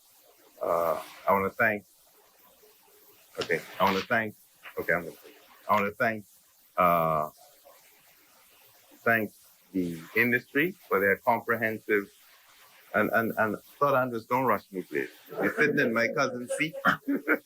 But I understand there's a very important activity for a distinguished member, Mr. Speaker. Yeah. Mr. Speaker, so I don't attack you. You're my brother. Mr. Speaker, I now turn to the digital assets and registered exchange bill. And Speaker, as I said earlier, there's been extensive consultations surrounding these bills, and I'm not going to be very long. But Mr. Speaker, I wanted to highlight in terms of, and I don't think I could say it any better, in terms of commentary that was made concerning these bills that was being out from, they went out for consultation even before laid by the Securities Commission in 2019. And one of our most distinguished luminaries, Mr. Speaker, in the personage of Mr. John Delaney, former QC, spoke to the innovation QC, former Attorney General. And I know I'm going to see this today. But he gave a brilliant interview, Mr. Speaker, which highlights, as the member for East End said, the versatility, innovation, and skill set of Bahamians to create a new product line in order to bolster the financial service industry. And I want to quote from him, Mr. Speaker, and I will lay the document before the House. And it's from a Tribune article dated 3rd April 2019. And I quote, "The Bahamas has no choice," he said, "to embrace fintech and crypto assets if it wants to remain relevant in the global economy." And I go on. Because says John Delaney, former Attorney General. And he goes on, "Mr. Delaney, principal partner," and I will not call his firm's name, "becoming a bit," as he says, "if we don't participate and embrace the opportunities, we'll become a bit of a backwater." Speaking at the Securities Commission, there to regulate the emerging sector with the formal release of its digital assets and the DARE bill for an 8-week public consultation, Mr. Delaney said, "The Bahamas' status as an international financial center meant that it simply has to keep up or get left behind." He emphasized that it was critical for the Bahamas to strike the correct balance between an appropriate level of supervision that provided ample protection for investors and the reputation or integrity of this nation's financial services industry, but which did not over-regulate the sector such that innovation was stifled and this nation bypassed and overlooked. And he goes on to make certain other statements, Mr. Speaker, in this article, and I'll take you to the bottom. So Mr. Lane yesterday voiced that the DARE bill had been benchmarked against jurisdictions that have already sought to regulate fintech and crypto assets, and that efforts had been made to learn how they got it wrong. The whole idea of our regulator, the Securities Commission, being alert and watchful to ensure that we have the right regulatory infrastructure is definitely the right way to go, he said. Regulation is a good thing and gives credibility to the jurisdiction in particular. And he goes on to say how important the DARE bill is in terms of creating a new regime or a new product in the Commonwealth of the Bahamas for financial services. And Mr. Speaker, I should take you quickly, as I indicated earlier, through some of the provisions of the DARE bill. It speaks, Section 3 speaks to the application of the Act, who are the persons that the Act applies to. Section 4 outlines the Securities Commission, headed by a brilliant, articulate, and futuristic, phenomenal young lady, Ms. Christine Rose, that the Securities Commission is responsible for the administration of the Act. Section 5 speaks to the functions of the Commission, that is to regulate, monitor, and supervise the issuance of digital assets and persons conducting digital assets business in or from the Bahamas. Section 5 looks to the form of digital assets businesses, and it describes it. Section 7, the prohibition to carry on registered digital assets business. Section 8, the register of digital assets. It says, subject to Section 4, a legal entity intending to provide or which is providing services as digital assets business shall apply to be registered under the provisions of this Act by submitting to the Commission the following. And it speaks to what they have to register. And the Act also is very clear in terms of sanctions if persons refuse or conduct business without going through the necessary process. Section 9 speaks to assets, businesses, and additional activities. If you want to do that, you have to go to the Securities Commission. Section 10, the duty to notify change changes relating to applications for registration. So if any changes comes up, address, place for service, you have to notify the Securities Commission. Section 12, permission to maintain register of digital assets businesses. Section 14, prohibition to operate unregistered digital assets.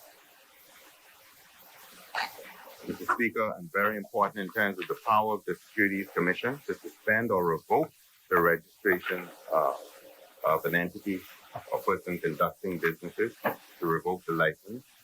Section 20 speaks to surrender registration. 21, the process to be followed for surrendering or revocation. Data protection, section 23. Mr. Speaker, one of the most important provisions, 24, the duty to maintain professional conduct. It says every digital asset business registered under this act shall, in conducting its business activities, act honestly and fairly, act with due skill, care, and diligence, observe and maintain a high standard of professional conduct. Mr. Speaker, section 26 of the act speaks to AM's anti-money laundering and counterterrorism financing provisions. Section 28, the offering memorandum.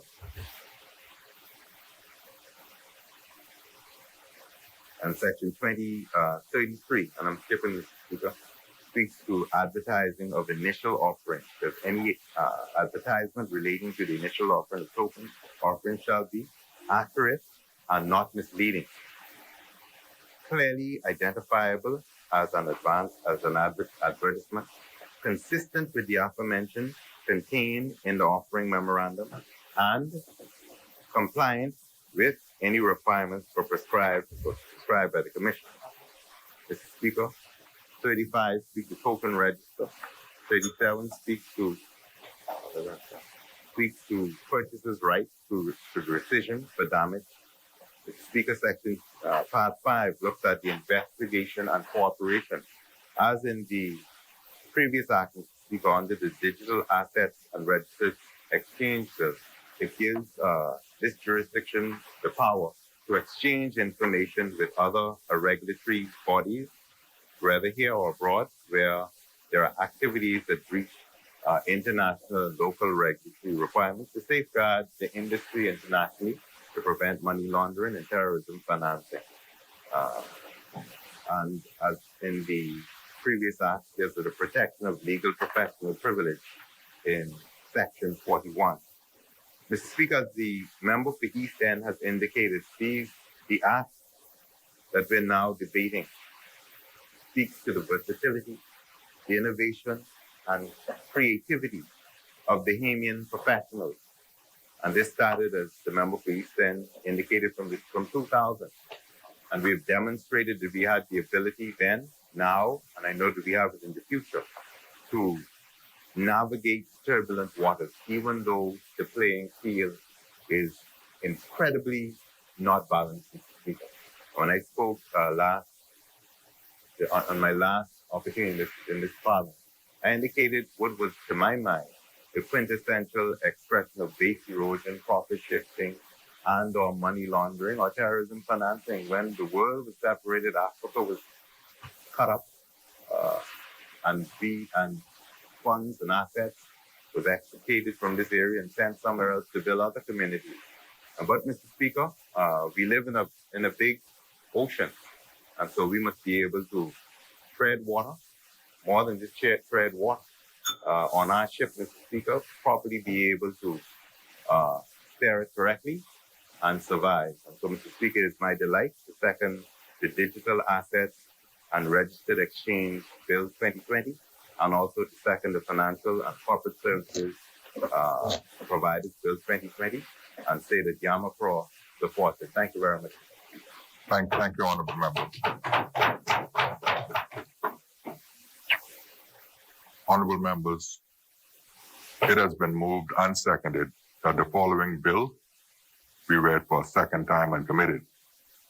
A bill for an act to repeal and replace the Financial and Corporate Services Providers Act, to modernize the law regulating non-bank financial and corporate services in the Bahamas, and for connected purposes.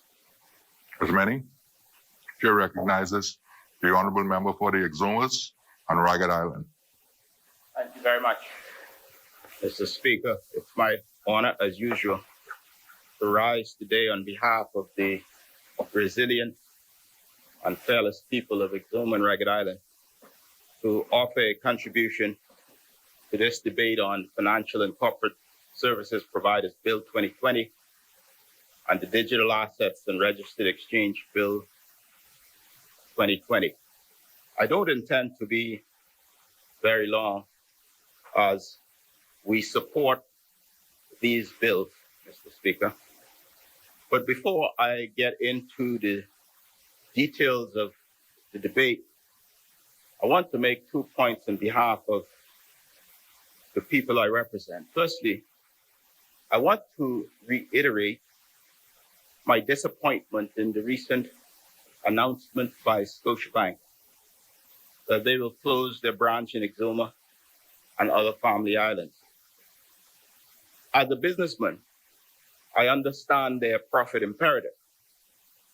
However, I have told the representatives of the bank in no uncertain terms that as a member of parliament, I am not a happy man today. The constituents of Exuma have been members and clients of this institution, loyally so, since 1968 in Exuma, for more than 5 decades. And for the record, we believe that it's the government's job to negotiate on behalf of the people, and we have no way at this stage of being satisfied that adequate efforts were made on behalf of these islands. Mr. Speaker, whilst the government cannot tell these institutions what to do. The Chair recognizes the Honorable Member for East Grand Bahama. Are you on a point of order? Yes, Mr. Speaker. The member is misleading. The reality is, Mr. Speaker, that we have had conversations, and maybe this is for the information of the member. The government has had conversations with Scotiabank, both at the Ministry of Finance as well as the Ministry of Labour, in which we have asked, sought alternatives to the decision that was made. I made the statement earlier, Mr. Speaker, that Scotiabank has made this decision not only here in the Bahamas, but they've made it throughout the region as a result of their business model. I'm not sure what the member is suggesting that we negotiate on, unless he is suggesting, and we should say if he is suggesting, that we subsidize their operations in these family islands. Again, I think it's an untenable situation, but that's the recommendation. But it would be unfair to say, Mr. Speaker, that the government has not taken its responsibility seriously in respect of providing and ensuring that there is adequate, stable banking services in these communities. This is a regrettable situation, unfortunately, but it is the reality nonetheless. And so for the benefit of the members, constituents, as well as the others that are affected, be assured that the government has done what it can to ensure the provision of financial services in these areas. Thank you, Honorable Member. I heard the minister's statement today and on previous occasions. And today he noted that the government's role is one of regulators and et cetera, et cetera. I'm saying, Mr. Speaker, there's something called moral suasion. And it is the government's job to negotiate and speak on behalf of the people of Bahamas. Honorable members, Honorable Member for Exumas. I think the member for East Grand Bahama had just indicated Fine, Mr. about Speaker. 3 or 4 attempts by the government and alternatives presented. And I'm saying that's fine. And it is their job to do so. That's my point, Mr. Speaker. He said he did. I accept he said he did. And I am reiterating that it's Honorable important. member, the member for East Grand Bahama on a point of order. Mr. Speaker, I understand the member and I understand the frustration with respect to the bank being discontinued. I don't want to be contentious this morning. As you know, my mind is on other things. But I can't let that sit on the record that the government of the Bahamas didn't try its best to have the bank stay. I mean, that would be a dereliction of our responsibility. Right? You know, I just want to make that clear. Thank you, honorable member. I speak very clearly. And I choose my words intentionally, Mr. Speaker. And I simply make the point, Mr. Speaker, that there is moral suasion. We don't live in a communist country. You don't tell business institutions what to do, but you have an obligation to negotiate on behalf of the people. And I accept you said you did, but Speaker. Honorable members, Mr. Speaker, the chair recognizes the honorable member for East Grand Bahama on a point of order. With the greatest of respect to the member. We do have an obligation to negotiate on behalf of the Bahamian people and the constituents of Exuma and Ragged Island. Mr. Speaker, the member is presenting or giving the impression that the government of the Bahamas did not use its quote-unquote moral suasion and best efforts Honorable members. to have the bank remain. It's not right, Mr. Speaker, and you know it's not right to do what he's doing. It's not right. It's not ethically. It's not acting honorably, Mr. Speaker. Thank you, honorable member. Mr. Speaker, I'm not sure why the member for East Grand Bahamas is so sensitive on this issue. He concedes that it's the government's obligation to negotiate on behalf of the Bahamian people. And therefore, I don't understand why he keeps standing up. Mr. Speaker, he concedes the point. Mr. Speaker, we trust, Mr. Speaker, that the government will not throw its arms in the air on this issue as an industry matter, because banks, Mr. Speaker, are essential to Bahamian empowerment and they essential to family island development. So whilst they may have failed, Honorable member. The chair recognizes the honorable member for Foxhill on a point of order. Mr. Speaker, just a point of clarification. Will the member explain whether he thinks only a foreign bank can offer services to our family islands? Please, just a point of clarification. I ought not yield on a point of clarification, Mr. Speaker. But let me say that banks is essential for the orderly development of family islands and essential for Bahamian empowerment.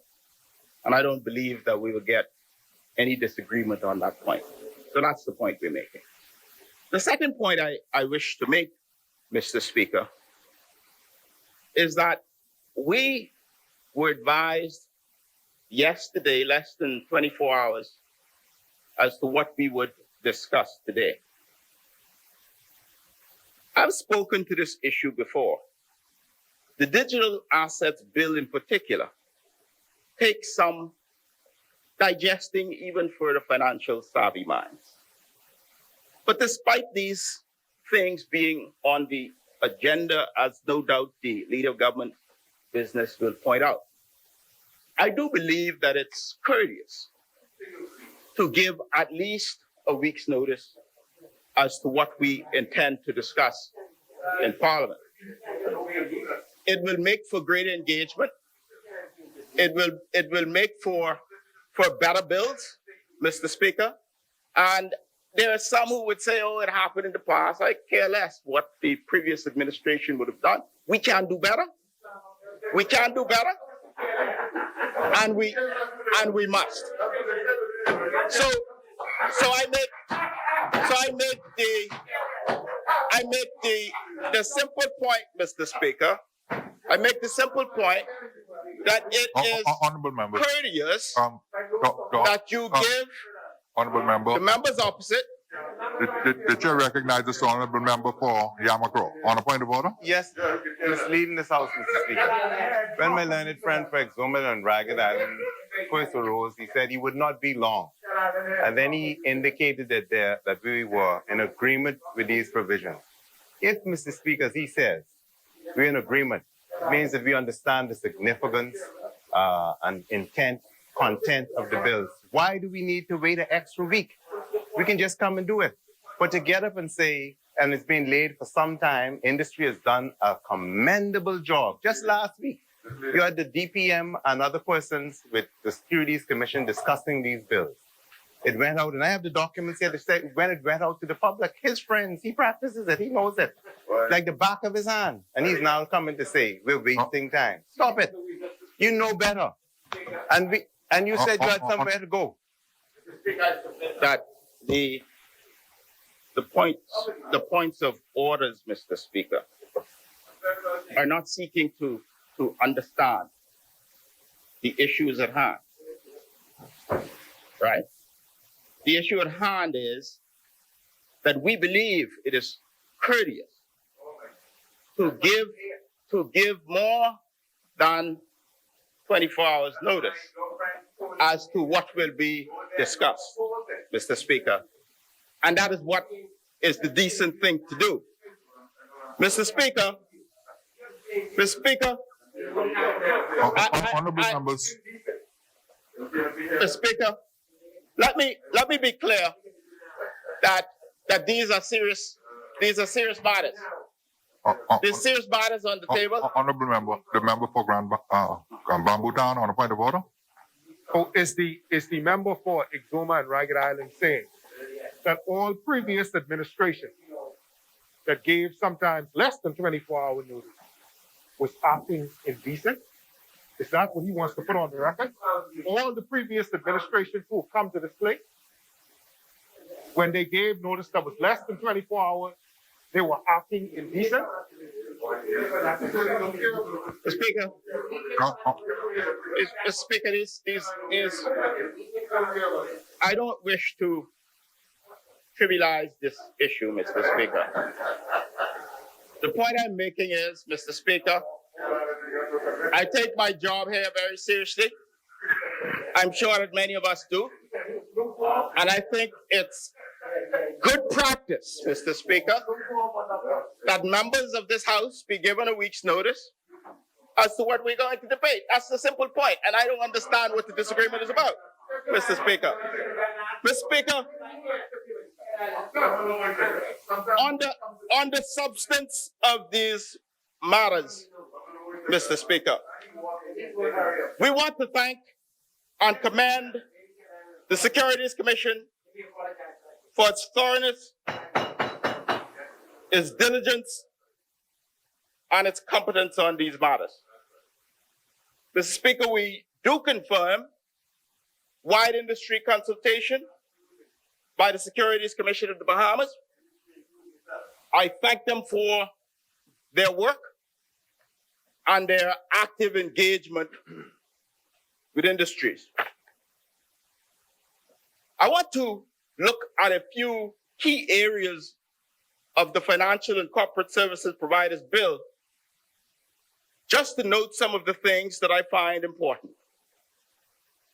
I am very glad that this legislation clearly outlaws financial schemes like Ponzi and pyramid schemes that prey on Bahamians who may not be well-versed, especially in complex financial operations.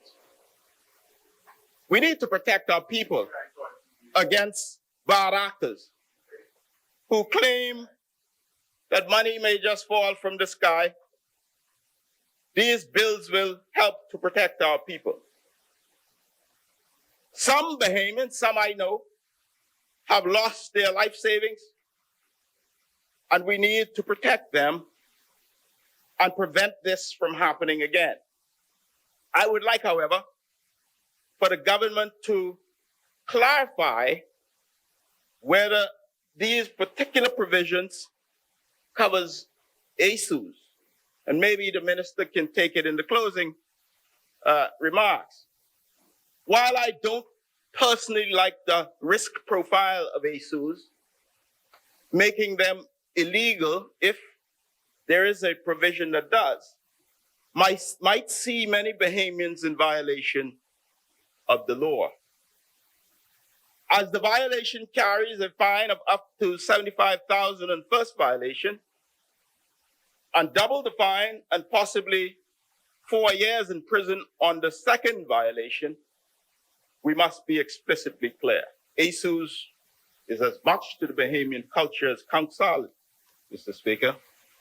It would be good if we could get some clarity, therefore, later on this point. On the harmful schemes that are out there, you can expect a further increase during these perilous times of economic uncertainty. But I want to say to Bahamians everywhere to beware of people selling dreams. Be vigilant with your funds, especially in these challenging, desperate economic times. I want to urge them that if they are in doubt, to seek out the advice of credible financial professionals or the regulators beforehand. And I have gotten some calls after these investments were made.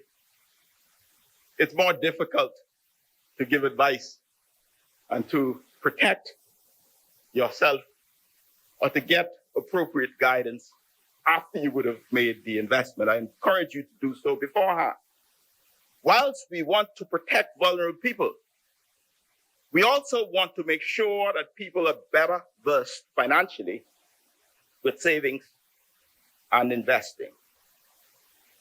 I have noted repeatedly in here and outside that our national savings rate is abysmal. And yes, we understand the current environment of unemployment, high cost of living, but this is a challenge of historic proportions that predate the pandemic. Central bankers are on record in saying that 90% of the bank accounts in the Bahamas have less than $5,000.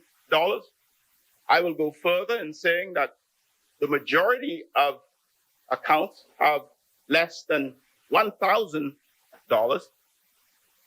And we further expect that during these times, there would have been even a further deterioration.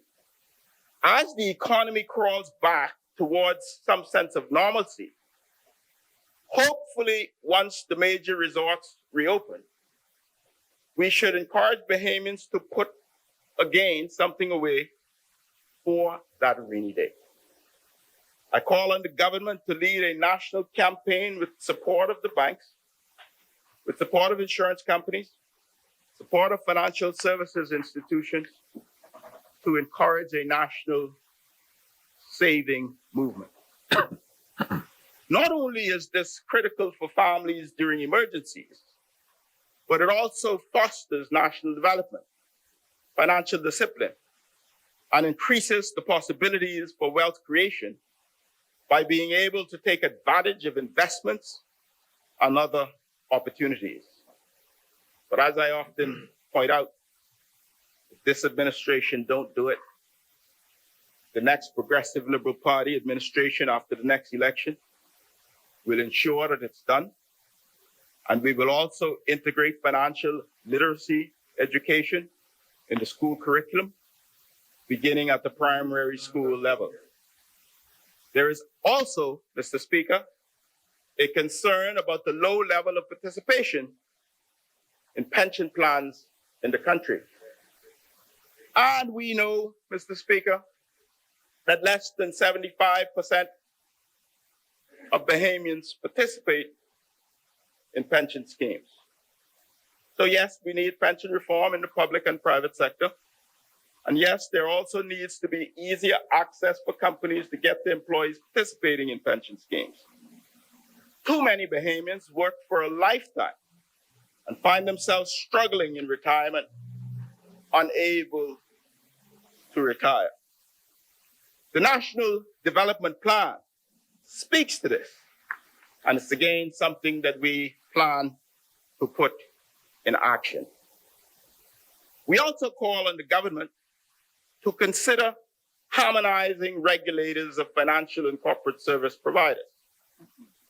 As it stands, there is much overlap that sometimes lead to inefficiencies, such as sometimes needing multiple licenses and submitting to multiple oversight procedures that sometimes duplicate efforts.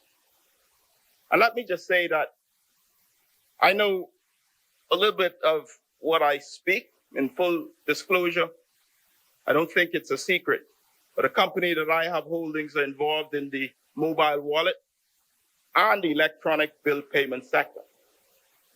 So as an example, Mr. Speaker, under the Financial and Corporate Services Providers Bill we are debating today, this bill provides oversight of mobile wallets and bill payment services. However, the Central Bank of the Bahamas also seemed to provide oversight of mobile wallets under its non-bank electronic retail payments license. And then there is the issue of the Financial and Corporate Services Providers license itself.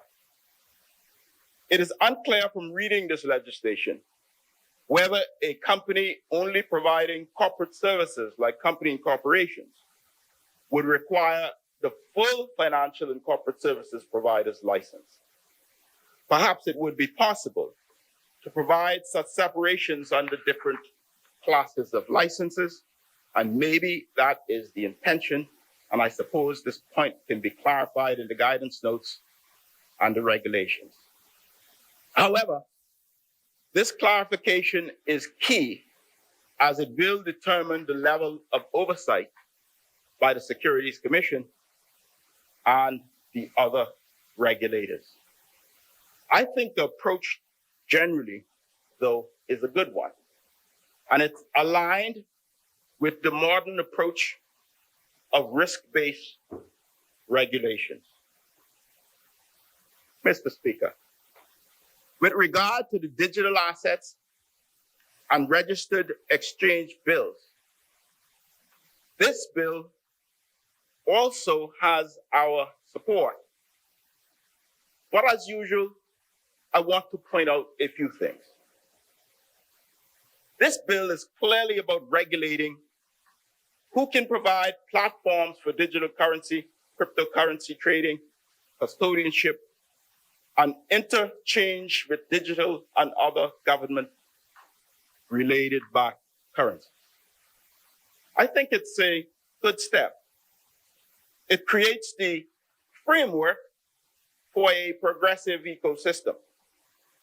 However, I want to note that mobile wallet providers are well ahead in this arena and therefore should continuously be engaged by the central bank to advance this industry.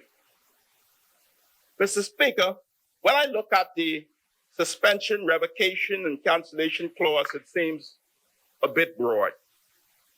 We don't want to have prosecutions in the area be improperly motivated. When you start listing reasons for suspensions of revocations that's vague in nature, we must be careful for the right balance, not to overregulate. And this isn't new territory. And the Securities Commission has shown itself to be responsible.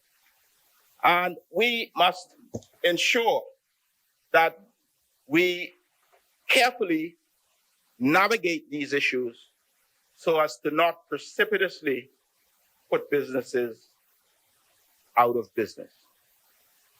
Mr. Speaker, again, I point out that mobile wallet providers, already subject to two active regulators, Central Bank, Securities Commission. They will also now need a license if we interpret this strictly under the Financial Services and Corporate Services Providers Bill. And I hope that this is addressed. Otherwise, it will be unnecessarily duplicative.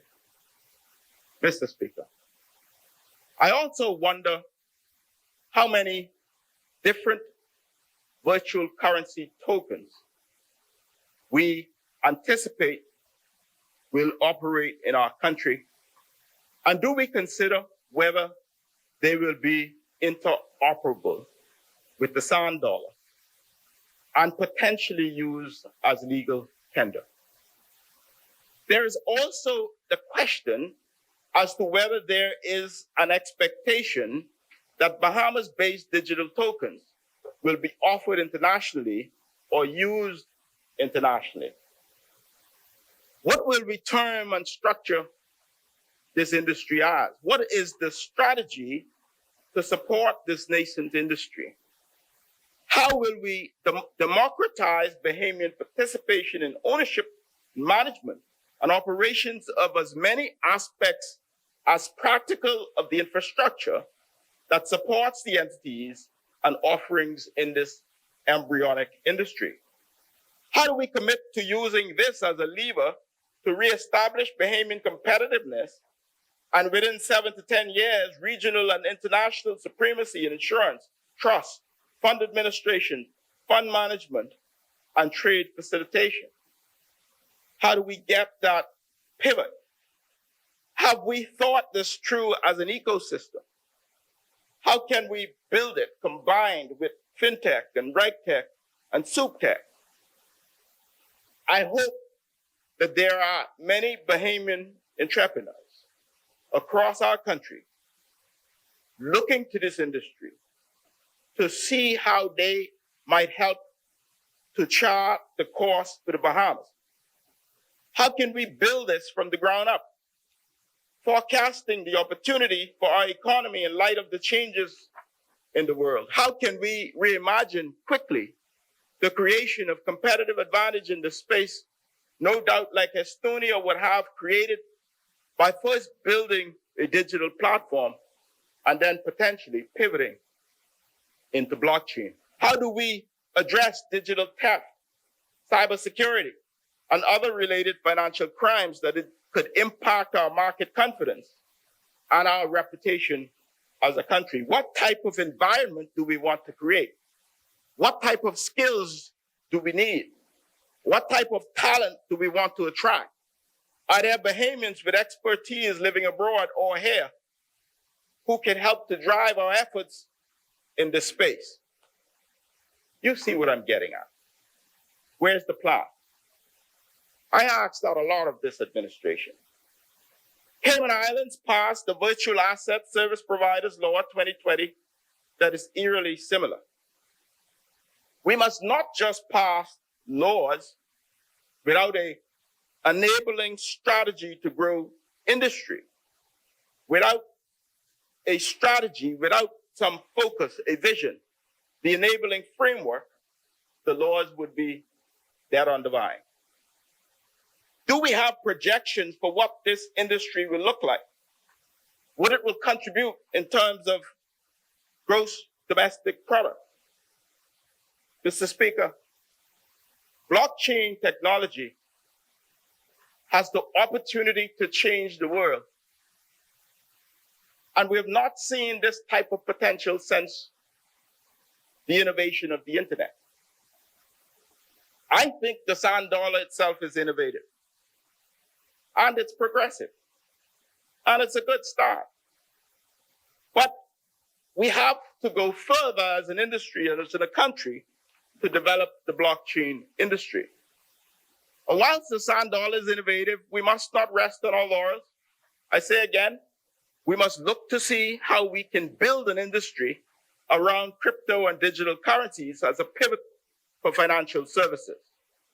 It is noteworthy that Iran has accepted Bitcoin as legal tender. And whilst this was motivated through necessity, because Iran is prohibited from using US dollars for imports, we too must look outside the box in our thinking. Perhaps our neighbor, Cuba, might be next. We must look at this move by Iran as a trend for the future and be innovative, futuristic, proactive, and strategic in our thinking. If we look at what is happening in the world, Malta has positioned themselves as the blockchain capital of Europe. Singapore and Switzerland have passed proactive legislation. Puerto Rico, as far as the USA is concerned, is taking the lead. The Marshall Islands has established their legal tender, which I believe they call the sovereign, as a cryptocurrency that gives it sovereign credibility. It has been predicted that blockchain can have a significant shift on how business is transacted worldwide. We have opportunities to create jobs, to attract capital for startups and financial capital for other reasons through a blockchain exchange. We have the opportunity to create a capital aggregator that makes for business as custodians. Again, pivoting in financial industry, as many of the traditional banks aren't providing or won't be positioned or won't be equipped or desired to provide such custodian services. There is an opportunity for Bahamas to seize a big opportunity here. Despite the volatility in cryptocurrency markets, there is no doubt that it is here to stay, and central governments are moving towards embracing it. We can do the same, and we can benefit greatly. But we will need a plan, a smart, strategic plan for this industry. We can lead and we can shine in this space by causing huge advances and leveraging our proximity to the USA. We must win the hearts and minds of the crypto world by creating a crypto-friendly environment, leveraging our strengths as an international financial services center. And we must pay more than lip service to the ease of doing business, but we must make tangible advances. And we must do so quickly, not just for ease of doing business, but for ease of living in this Commonwealth. In putting in place regulations, we must ensure that we think them all through thoroughly, as there is a potential clash of the two worlds. The blockchain business is based on a libertarian philosophy, and the industry therefore thrives in that type of an environment. It can be an opportunity, as I say once more, to pivot our traditional financial services industry and to lift the tide. Our model has been one to attract capital, to build hotels, for example. We must advance to attracting intellectual capital. Our long-term plan must consider pivoting the home office model with sensible policies as a part of our long-term plan to attract skills and create high-end jobs. So yes, we support these bills. Yes, we will vote for them. Yes, we are doubtful that this administration will move the needle in this industry. However, we commit to the Bahamian people that the PLP administration will dedicate the resources and engage the appropriate expertise to seize our place in the crypto world and to empower Bahamians everywhere. And with that, Mr. Speaker, I rest. But before I take my seat, I use this opportunity to offer my sincerest condolences to the family of the Honorable Darrell Rule, who has provided service to our country in particular the island of Andros. And we thank him for his contribution. We thank him for his service to our country. And we thank the family for loaning him to public service. I would also wish to offer sincere condolence to my brother from East Grand Bahama on the passing of his mother. She would have taught many students on the island of Exuma. I believe his father would have been the district education officer in Exuma some time ago.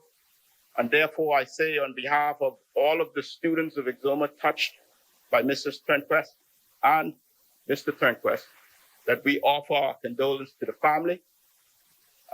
The brother of East Grand Bahama was my teacher in high school, Don.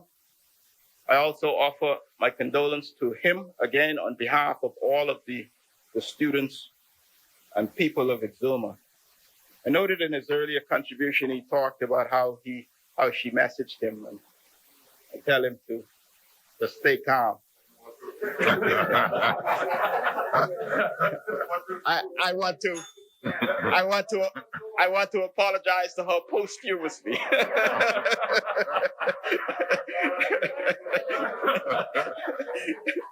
For consistently causing a rise. But may her soul rest in peace and rise in glory. Thank you very much, Mr. Speaker. Thank you, Honorable Member. As many, the chair recognizes the Honorable Member for Mangrove Key, South and Central Andros. Thank you, Mr. Speaker. Speaker, I promised the good member for Bamboo Town I'd be very brief because he promised that we'd be out of here by 1 p.m. in some prior conversation that we would have had. So today I stand very, very briefly to make contributions to the digital assets and financial and corporate services providers Bill 2020 being discussed in a compendium mode this afternoon. But before I get into the meat of my very brief deliberation here today, I would like to proffer my comments by extending condolences also to the Sands family of Little Creek, South Andros, who would have had their mom pass just some weeks ago, and also their brother Joe, who would have met his untimely demise on a fishing vessel traversing between Central Andros and Mangrove Key few days later. So to Gloria, Joyce, and the entire family, Prince and others, Millie, we extend our condolences, and also the family of Little Creek Andros. And quickly, I would also like to extend condolences to the family of the late Deaconess Marian Palmer, the wife of noted civil, I would call him a civil engineer in his own right. But he's one who's cared for this society in no small way in developing and making many young men.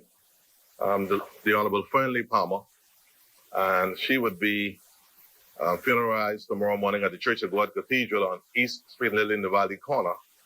And Bishop Calvin Stewart and his wife, along with deaconesses and others at our church, including my mom, to his granddaughter, her granddaughter especially, attorney Glenda Roca. On behalf of the leader, myself, members of the staff, we extend our condolences to her. Quickly, Mr. Speaker, on the latter, as noted earlier, I note quickly objects and reasons. This bill seeks to repeal and replace the Financial and Corporate Services Providers Act and to modernize the law regulating non-banking financial and corporate services in the Commonwealth of the Bahamas. Part 2 notes of the bill that it is comprised of the clauses 4 to 15 and makes provisions for the requirement for a license and also stipulates the types of licenses, application for license, also the approval or refusal of applications, the issuance of license, replacement of license, surrender of license, etc., etc. I'd just like to give a quick overview. I am not a financial kind of member. I would generally like to have the good member for Exuma to count my pennies. He's a finance man. He's a member for East Grand Bahama. But I'd like to note the fact that the financial services sector make up one of the economy's most important and influential sectors in most developing countries and territories. The financial services sector has a broad range of specific activities such as banking, investing, and insurance, and the list goes on. Generally, the financial services sector provides financial services to people, corporation, and the wider society that they are part of. This segment of the economy is made up of a variety of financial firms, including banks, investment houses, lenders, financial companies, real estate brokers, etc. Generally, the financial services sector is probably the most critical sector of most economies in the third and developing world. And when large conglomerates dominate these markets, competition, service, and corporate sensitivity to clients is generally less responsive, and many may say generally it becomes pretty flippant in the everyday conduct. This brings us, Mr. Speaker, to where we are today. Years ago, as a young man who would have traveled to New Providence and walked on Bay Street back in the days of very pronounced presence of what we call horse and carriage, but my cousin, the chief clerk, would say the Surrey riders. He would not say horse and carriage. It would be a shame for me to say horse and carriage, but that's where we are. There would have been many banks that, as one plied Bay Street proper, that one would have seen very easily on the corner here. As a young man who would have come and gone to Hole in the Wall back in the 70s, Bamboo Town, you would have seen the Bank of Montreal, RBC, the Bank of Nova Scotia, Lloyd's Bank, Barclays Bank. I don't know if I think you're young to remember these days, Bamboo Town. Gulf Union, for example. But we were seeing the tremendous change in the financial services sector over the years. On Saturday past, as I hastened, I would have had the occasion to join Administrator Lightbourne and the community of Central Andros in particular, as in a Zoom town meeting where recent developments in the banking sector would have been highlighted in the Fresh Creek community. Persons across the political divide, the Christian community, private sector, second home owners, businessmen and women, all joined in this, not everyday citizens all joined in this meeting. It was just about 3 years ago that the Royal Bank of Canada would have left Fresh Creek Andros, Mr. Speaker. And at that time, we had a chance to convene a meeting with the member for East Grand Bahama, headed by the Chief Counselor, David Nemo, and other members of the team, Zdeno Marshall and others, Prescott Smith. We met with the Deputy Prime Minister and asked for a humble intervention in this most pressing matter. I know the fact that OTEC alone, Mr. Speaker, leaves between $9 to $11 million in the local economy of Central Andros. Hard cash, what we call currency, in that local community. That's beside the small and other medium-sized businesses that makes up this community. Mr. Speaker, I know the fact that today we thank the National Cooperative Credit Union for coming in and filling the void in the interregnum created by the departure of RBC. Only now to hear, just a few days ago, that the Bank of Nova Scotia will be leaving the community of North Andros. This makes it even doubly difficult for the people of Central Andros, Mr. Speaker, who would have generally have had to leave Central Andros. Could you imagine coming on the terrible roads from Coakley Bight, Cargill Creek, into Bowen Sound, and just recently we had the developments where the bridges were closed in Stafford Creek and Fresh Creek, to go all the way to North Andros, to stand in the broiling sun, Mr. Speaker, to not to be able to access banking service on a timely basis. The announcement by Scotiabank, Mr. Speaker, in my view, is the most despicable act. It has left a bad taste in the mouths of local Androsians, my hometown people. In the meantime, Mr. Speaker, there's still a major concern as we still don't have a proper post office banking system that works in these family island communities, especially in my constituency. They're virtually non-existent for the most part. In South Andros, Mangrove Key, and now in Fresh Creek. With the fintech protocols and the new development, some have asked, why can't the government of the day look at maybe empowering the post office banks in these local communities that are challenged to do more to assist our people? We must consider, Mr. Speaker, the fact that persons like myself represent hard-pressed family island communities, and the demographics must be considered. When one looks at the communities of Cargill Creek and Bering Point, where there's an older demographics, persons who would use not a high-tech phone, but in most instances, North Africa, a bubbler. And therefore, to ask a person who's 70-odd years old to use a phone when they are used to going to the bank, Golden Isles, to check their old age pension, their couple dollars that they would have accrued over the years in person, to tell them now that their financial or their business or their banking matters will be dealt with in New Providence is very difficult. Mr. Speaker, it also puts many of my older constituents in the communities of Central and North Andros. It puts their life at risk because the Bahamas has changed. And when persons have live cash with them, the devil finds something for idle hands to do.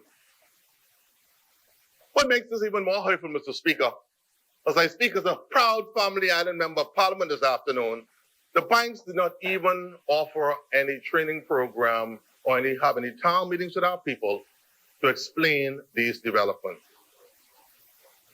The bank, Royal Bank, now Scotia Bank, would have used my people in Andros for 40-odd years and pick up their Georgie bond and left. Mr. Speaker, this is hurtful to the communities of Andros from Coakley Bight to Morgan's Bluff. The good member for North Andros and the Berry Islands is here. I'm not speaking on his behalf, but we both feel this today.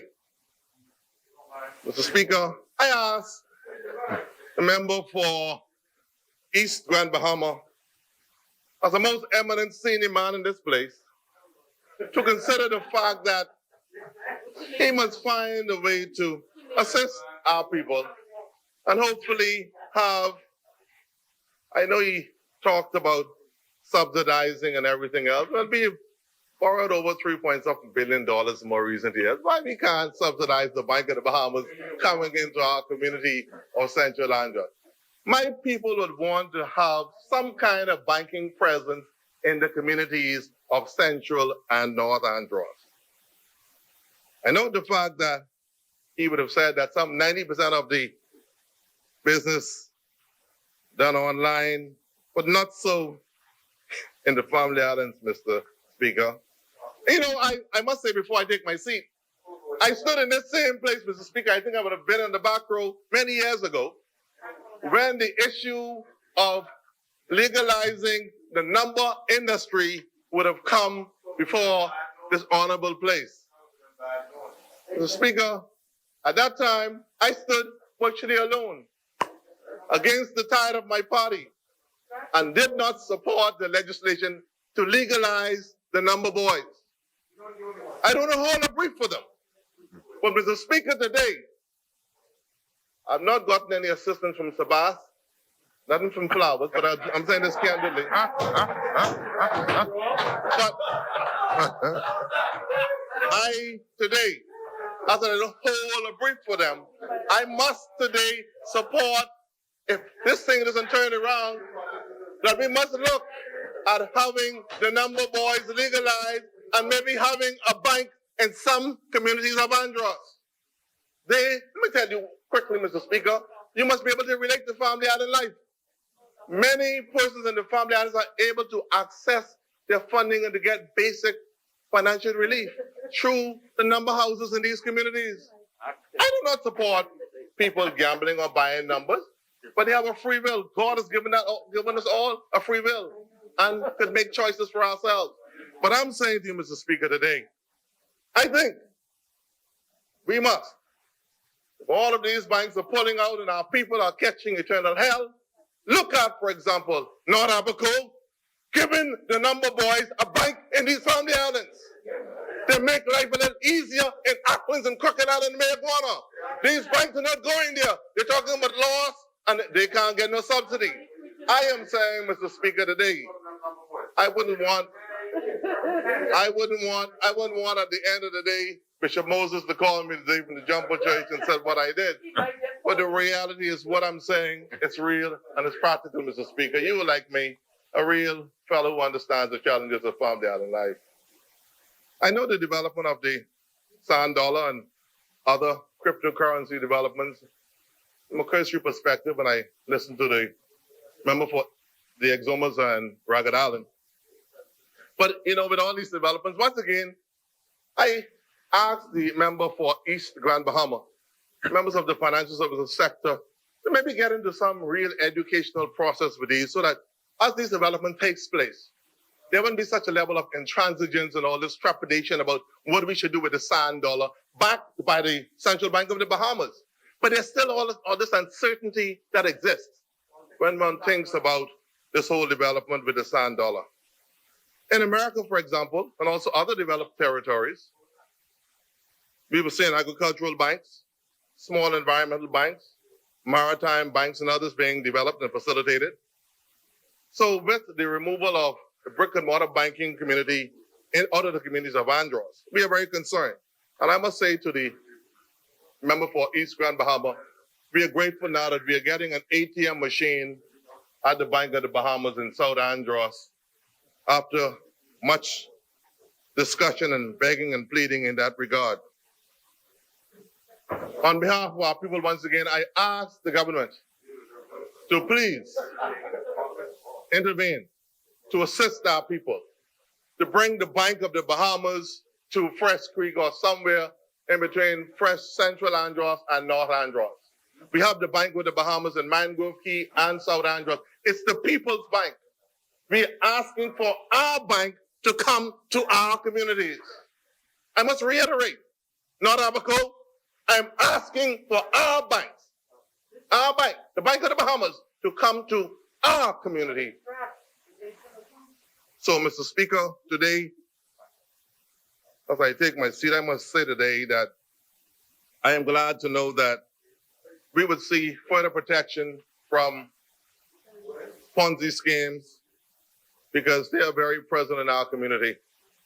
But I'm a little concerned, like the member for the Exomas noted, about the draconian penalties against those who invest their money in ASUs because it's pretty much the fabric of our society. But I would note the fact before I take my seat, Mr. Speaker, that too many persons, I crave your indulgence, that too many persons' electricity and water are being turned off during these very, very tough economic times in my constituency. I remember the member for Kalani saying from his seat just across the way that while the pandemic is going on, no one's light and water would be turned off. Mr. Speaker, today this is real. Many persons' lights have been turned off in Smithsville, The Bluff, Grants, Pete's, Bowen Sound, Fresh Creek, Calabash Bay, Small Hope. I am saying today, Mr. Speaker, that we ask the people's government for empathy and understanding. If we can borrow money to subsidize other entities, I am asking and begging on behalf of the people of my hard-pressed constituency from Love Hill to Mars Bay, Central, South, and Mangrove Key Andros. The lights and water should not be turned off, Mr. Speaker. Where's your heart? Where's your soul? Understand our people. Things are tough. Where's your heart? Where's your soul? Understand the plight of our people. And before I take my seat, Mr. Speaker, quickly, lights are turned off. We're anticipating, hopefully, that we'll get some road works done, as promised, in Central Andros from the Andros Town International Airport to Coakley. By the way, the roads are really terrible. I was just there a few days ago. And we will have the recontinuing of the work in South Andros from Drakesville to Mars Bay, where the roads after a rainy season are once again in very poor shape. I want to thank the Minister of Education. People are feeling very hopeful about the tablets distribution in the communities of my constituency, the member for South Beach. And he's been a very forthcoming minister. I want to thank him publicly. And I want to be able to have, my conscience must be clear when someone does something that inures to the benefit of my constituency, I would speak to it. And I want to salute him publicly today for his efforts in that regard. Also want to thank BTC. After being gutted some years ago, they now have a 10-man team in South Andros and Central Andros running and getting the fiber optic cable all set up. Our people, Mr. Speaker, will be able to get on the educational platform like the students here in New Providence. Mr. Speaker, against that backdrop, once again, we ask the member for East Grand Bahama, who today I extend condolences to on behalf of his mom, who's gone on to reap her reward, that he would open his heart and feel the pain and the challenges of those people who would have to hike a ride from Small Hope all the way to Nicholstown. And when they get there, there's only $53 on their account, and the taxi want to charge them $40. I ask the member for East Grand Bahama to please empathize with my people, understand my plight, as I beg on their behalf so that we can have the Bank of the Bahamas or some financial institution that he could intervene from his high office so that my people in Central Andros and also those in North concomitantly could get some relief during these very challenging times. Mr. Speaker, it's against that backdrop, in the spirit of collegiality and noting the progressive development in the financial services sector, now called the fintech sector, that we on this side totally support the legislation laid today. And to also the members of the Honorable Darrell Rule family, we extend our condolences. And to all those who have passed, once again, the Sands family of Little Creek Andros, may their souls rest in eternal peace. But most importantly, on that great and final day, that they will rise in glory. Thank you, Mr. Speaker. Much obliged. Thank you, Honorable Member. As many. Chair recognizes the Honorable Member for Bamboo Town. Mr. Speaker, I do arise to move a motion that the business of this House will continue beyond 1 p.m. You all talk for an hour? Honorable members, it has been moved and seconded that the business of this House do extend beyond the 1 p.m. hour. As many as are in favor will remain seated, those who oppose will stand. The business of this House will extend beyond the 1 p.m. hour. The chair recognizes the Honorable Member for East Grand Bahama. Mr. Speaker. Mr. Speaker, I now stand for the wrap-up on this bill, and I want to start by thanking the members for their kind condolences on behalf of my family. We do appreciate the sentiment. Honorable Member, before you complete your thank you, let me just say, on behalf of the people of Great Inagua, I spoke with my eldest sister and I discovered that you are the shoot of a Great Inaguan root.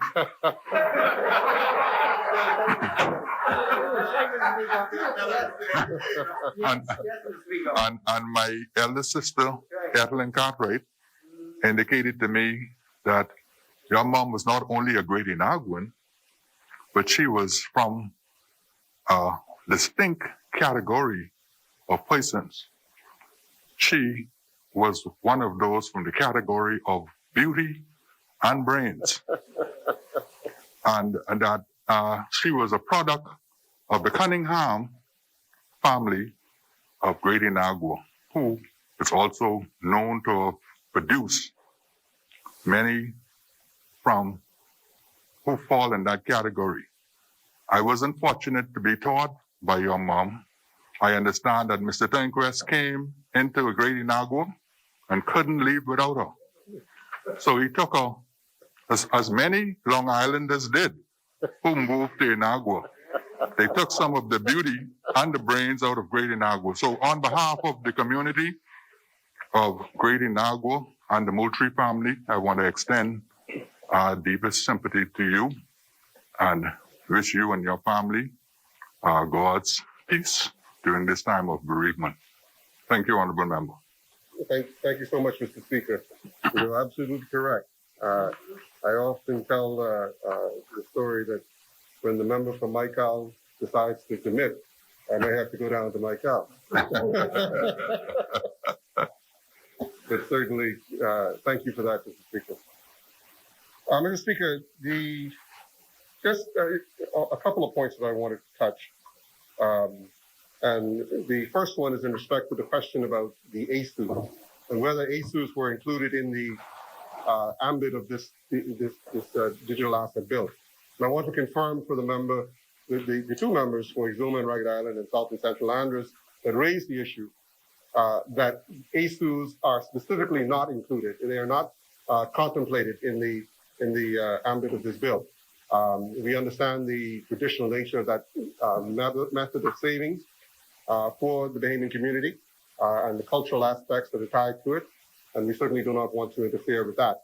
However, I would want to give this bit of warning to persons who engage in ASUs that they ought to be careful to make sure that they are using reputable and persons with integrity in terms of engaging themselves and participating in ASUs.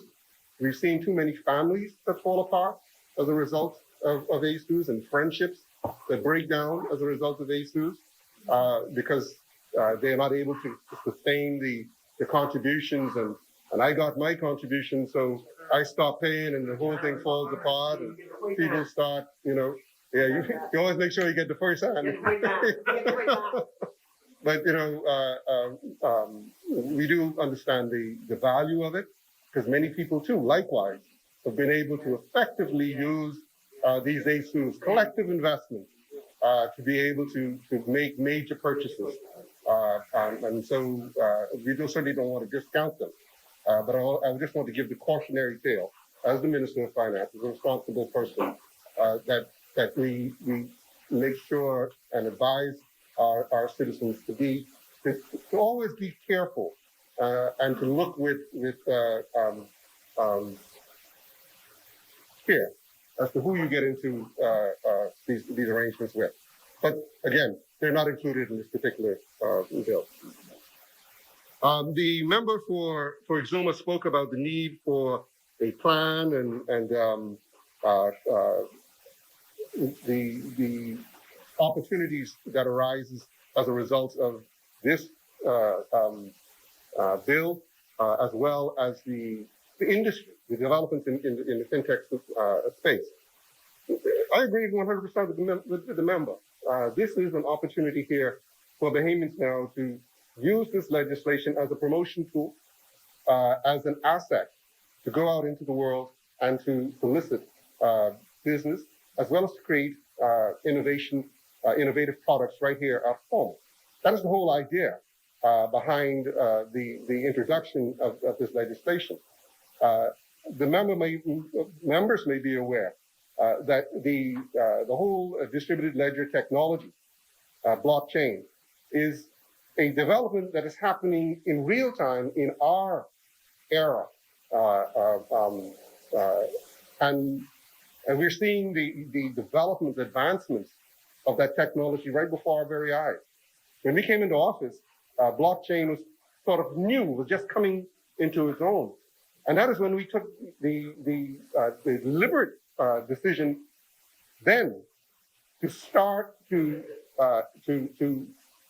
encourage our regulators to start to create the framework for this new technology.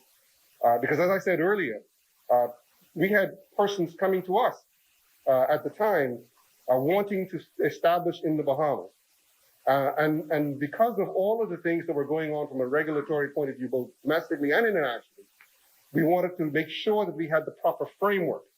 And so when the member says that we need to have a plan, this is the plan. We had the investigation on the opportunity. We've created the legal framework to address the risks and the opportunities as a result of that strategic view of the opportunity.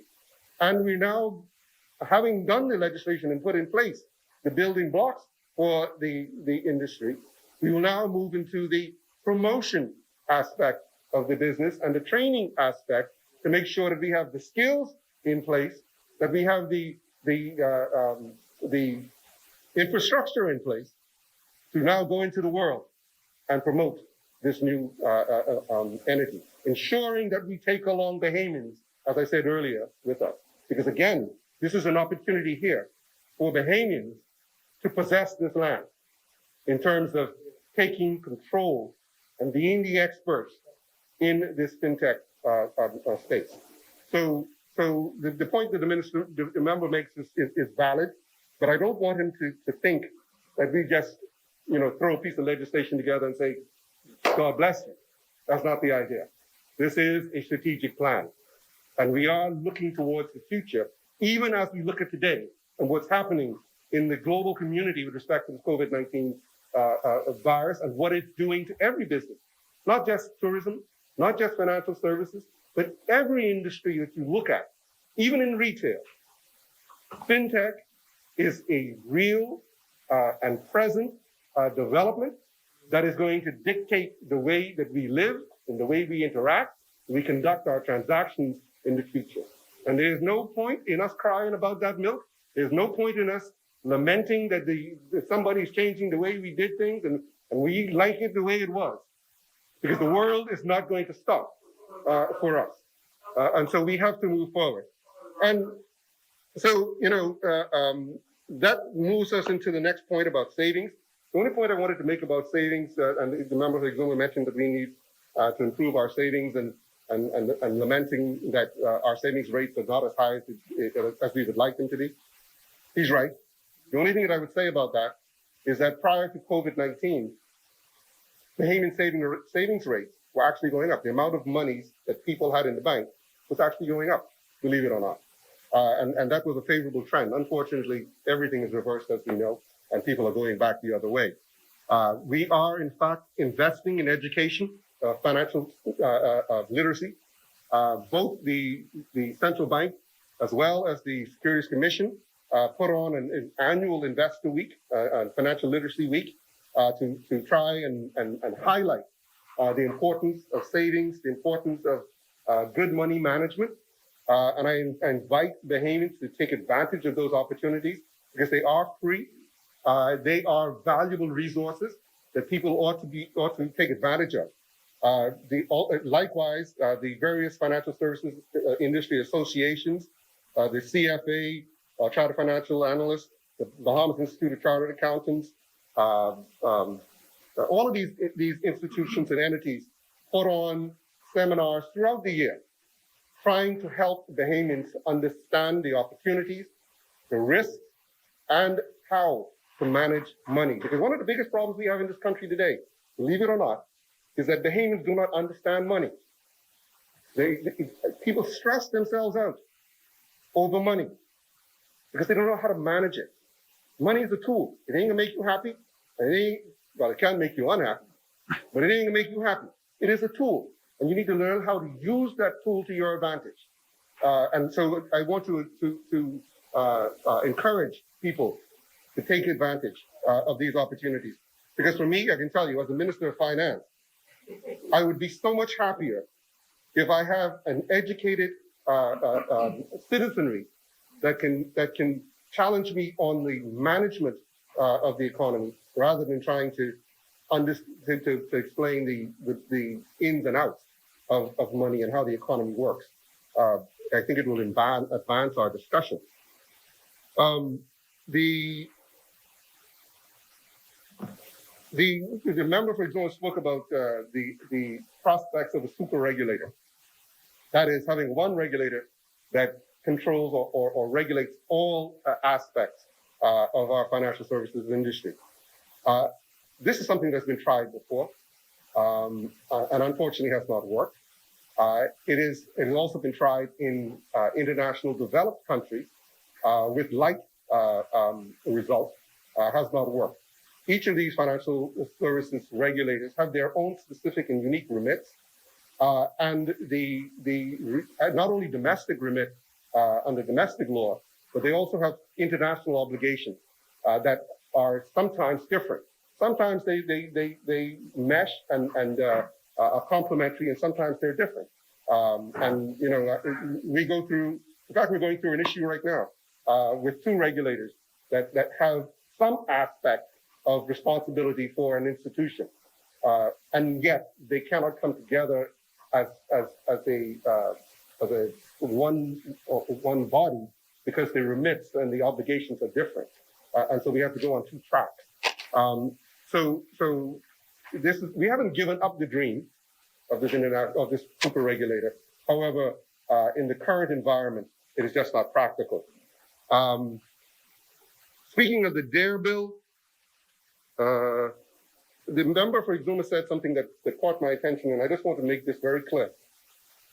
None of the regulators that I am aware of, that I have responsibility for in terms of being the liaison between the regulator and the government, have ever suggested any kind of impure motive or non-objective application of the law. And I just want to make that clear. It's not necessary. I'm going to explain to you. The chair recognizes the honorable member for the Exumas on point of order. There might be misinterpretation in what the minister said. So I want to reaffirm that at no time would I have made any inference to any impure motives on behalf or by regulators. And he's clarified that, you know, he and I are on the same page on this point. But I want particularly the Securities Commission and the Central Bank to know that we hold them in high esteem and we thank them for their contribution and their work to the country. So I just want to be explicitly clear on the point. Yeah, I take the intervention by the member. I'm sure he didn't intend to give that suggestion. But I wanted to make sure because the point was made, and I was trying to write down the exact wording, but it was something to the extent that we want to make sure that the provisions of the Act are not being used. I can't remember what the word, but anyway, it gave the impression. It may have given the impression. Let me say that. It may have given the impression that the provisions, the penal provisions in the Act, could be applied in a non-objective way. And I just want to give the assurance to the member, as well as to the industry and to the international community, that our regulators are unimpeded by any government policy or influenced by any government intervention. They are completely independent. They make their decisions based upon the rule of law and the provisions of the regulations that govern the various activities that they superintend. And I can certainly speak for this government and for this minister that we do not, in any instance, impose our will or our views on the actions that they take. We insist that they conduct themselves objectively, professionally, and that they follow the law. And that is, and I am sure that if you were to call any of them today, they would tell you the same thing, that we don't get involved in those matters. And so the international community, investing community can be assured that the regulatory regime in the Bahamas is as strong and as independent and as professional as any in the world. And so there's no fear of anything of that nature. There was a question about the focus of the Central Bank of the Bahamas versus the Securities Commission in respect to dealing with digital wallets, different digital wallet service providers, and who was responsible. Just to clarify that the Securities Commission is concerned with the operations of these providers. The central bank is interested in the currency itself and the custody of those assets. So they do not conflict. These are, again, as I said, each of these has their own remit, and they regulate different aspects of the businesses. And so I just want to make sure that, again, we talked about that. The question about the interoperability of these digital assets versus the sand dollar. The sand dollar, again, is a digital representation of the Bahamian currency, the Bahamian dollar. Just like there are exchange control restrictions on the Bahamian dollar, there is exchange control restrictions on the sand dollar. And so you cannot just transfer Bahamian sand dollars to international cryptocurrencies, not without approval from the central bank. So there is no free interoperability between these two currencies, because as you can well appreciate, the cryptocurrencies are not regulated or restricted from movement by anybody at the moment. It's a digital asset. It transfers freely across borders, and so it is not at this point contemplated or exist that there is going to be any transfer between the two. I spoke about the other thing. The member spoke about Iran using the use of Bitcoin or cryptocurrencies as an exchange or a method of transactions in Iran. I just want to caution this, and I could be wrong, but I do remember this. Iran is actually on a list for state-sponsored terrorism. And so, again, I spoke to this in the bill. We must be careful that we do not run ourselves down the rabbit hole and set unrealistic expectations to the community, both domestic and international community, in respect to what we are trying to accomplish here. Right? We do not want to get into the circumstance where we facilitate any kind of international terrorism or money laundering activity, or as we have seen in some states where these cryptocurrencies are actually used as payment for kidnapping and ransom. We don't want to get involved in that. And so again, this is why it is so important that these regulations and these laws are put into place to control this activity. And we at this stage do not want to get into Just one honorable member. The chair recognizes the honorable member for the Exumas and Ragged Island on a point of order. When the member for East Grand Bahama begin the conversation in relation to Iran and attribute remarks to me, and then go off on issues that were not raised or discussed or supported by me, it could be misleading. So for the absolute clarity of the record, so that there's no attributing anything where the minister digressed to this member, Mr. Speaker.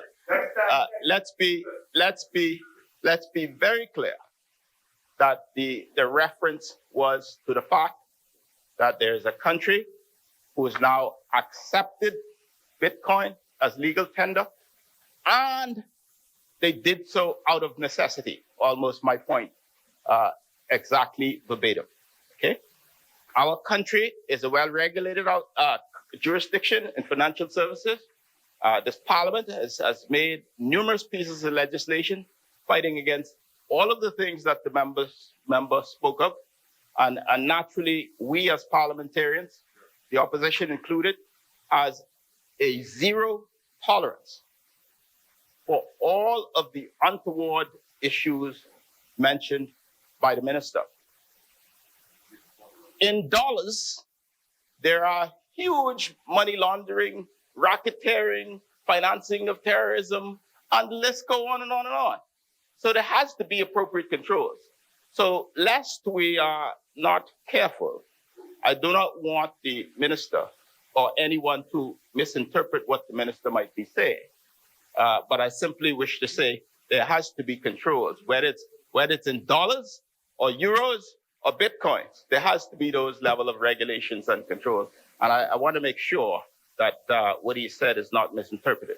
Thank you, Thank you, member. I Honourable think that, again, I'm sure that the member did not intend for what he said to be interpreted as support for or to not have stringent control in respect to the conduct of his activity. But I wanted to make it clear for the public who may have misinterpreted what he said. No, I was listening very carefully, Minister. I'm giving you the benefit of the doubt now. I'm giving you the benefit of the doubt, please. Because we could pull the actual words that he used. This is unnecessary, Mr. Speaker. I'm not yielding for no point of order. The chair record. So he doesn't have a point of order. The chair, if he's standing on a point of order, state the point of order. I want us to be very clear on this issue. Okay? Mr. Speaker, the member is misleading. The member is misleading. Let me explain why, Mr. Speaker. The member, at the end of his remarks, said something about I've given you the benefit of the doubt. Mr. Speaker, there is no doubt about what this member said. I said so very clearly. I don't need an interpretation by the minister. And I was explicitly clear as to where we stand with our zero tolerance on these issues. When I spoke, I said this country did it out of necessity. I then explained, Mr. Speaker, that whether we're talking about bitcoins or dollars or euros or pounds, there has to be the controls, Mr. Speaker. I accept that the member understands that. So I believe it would be important that he not further convolute the issue and we move on. If he understands what I'm saying, then there's no need for him to give me the benefit of any doubt. Let's accept what we're dealing with here is a serious issue that if we're not careful and if we're not bipartisan, we can send the wrong message. So let's be very clear. So the issue then is the phrase, the benefit of the doubt. Yeah, Mr. Speaker, I'm going to move on. Yes. But I would say this. I would say this. Just you try to be decent in here, Mr. Speaker. The member raised Iran, and he raised another country, and I can't remember what it was, as using digital currency as a method of exchange. Okay, Marshall Islands and all these other ones that he raised. Okay, and Cuba coming soon. The intent, the obvious implication from that, and it's my interpretation, is that we ought to, that we ought to be using that here. The point that I was making, Honourable is a member, simple point. Honourable member, the member said that's his interpretation. I didn't. Listen. Honourable member, honourable member. That's what I said. Honourable member, just let the member. The member it was indicating that his interpretation, as his personal interpretation. You can't challenge that. Automatic inference is, Mr. Speaker. I want to be extremely clear, and I understand why, and I know that the minister understands why it's important that we have clarity on this point. I talked about Switzerland, Malta, the Marshall Islands, Singapore, Estonia. Okay? I made a point, and Iran. I made a point that they have accepted. Mr. Speaker, I feel like I'm repeating myself. And all I want to ensure that the minister does not impute things to me that I did not say. I never said, Mr. Speaker, what the minister is inferring or imputing to me, the member. And I just asked him that he move on because it's convoluting a point that I've already clarified. We won't get beyond it so long as he imputes interpretations to what he believed I said that I didn't say. Mr. Speaker. Mr. Speaker, again, I didn't impute any motives to the member. He got up to defend a statement and a clarification, right? I didn't impute any motive. I don't believe the member is remotely suggesting that we want to get into the category of an Iran. The point I was trying to make is to draw the importance of the issue or the risk involved when we consider using a currency like cryptocurrency here in the Bahamas. The kind of issues that can arise, the risk, right? And so again, I didn't raise the issue of that country. The other member did, and he raised some other countries, by the way. In his last statement, he mentioned some other countries, and I can tell you, Mr. Speaker, some of those countries that he mentioned also have issues. Also have issues, and I'm not going to get into it, right? But they got issues, right? So you must be careful. You must be careful. Okay, you must be Honorable careful. members. But again, Mr. Speaker, I'm not imputing any motive to the member. I just wanted to make clear. I wanted to make clear. I didn't put a word anyway, Mr. Speaker. The other issue, Mr. Speaker, yeah, exactly. Mr. Speaker, you know, Exuma knows that he's my friend. Right? So I don't know why he thinks I would put words in his mouth like he often tries to put in my mouth. I wouldn't do that. Not today. Right? But But Mr. Speaker, the last point that I want to make is just on the issue that South Andrews raised again about the banks in the various settlements.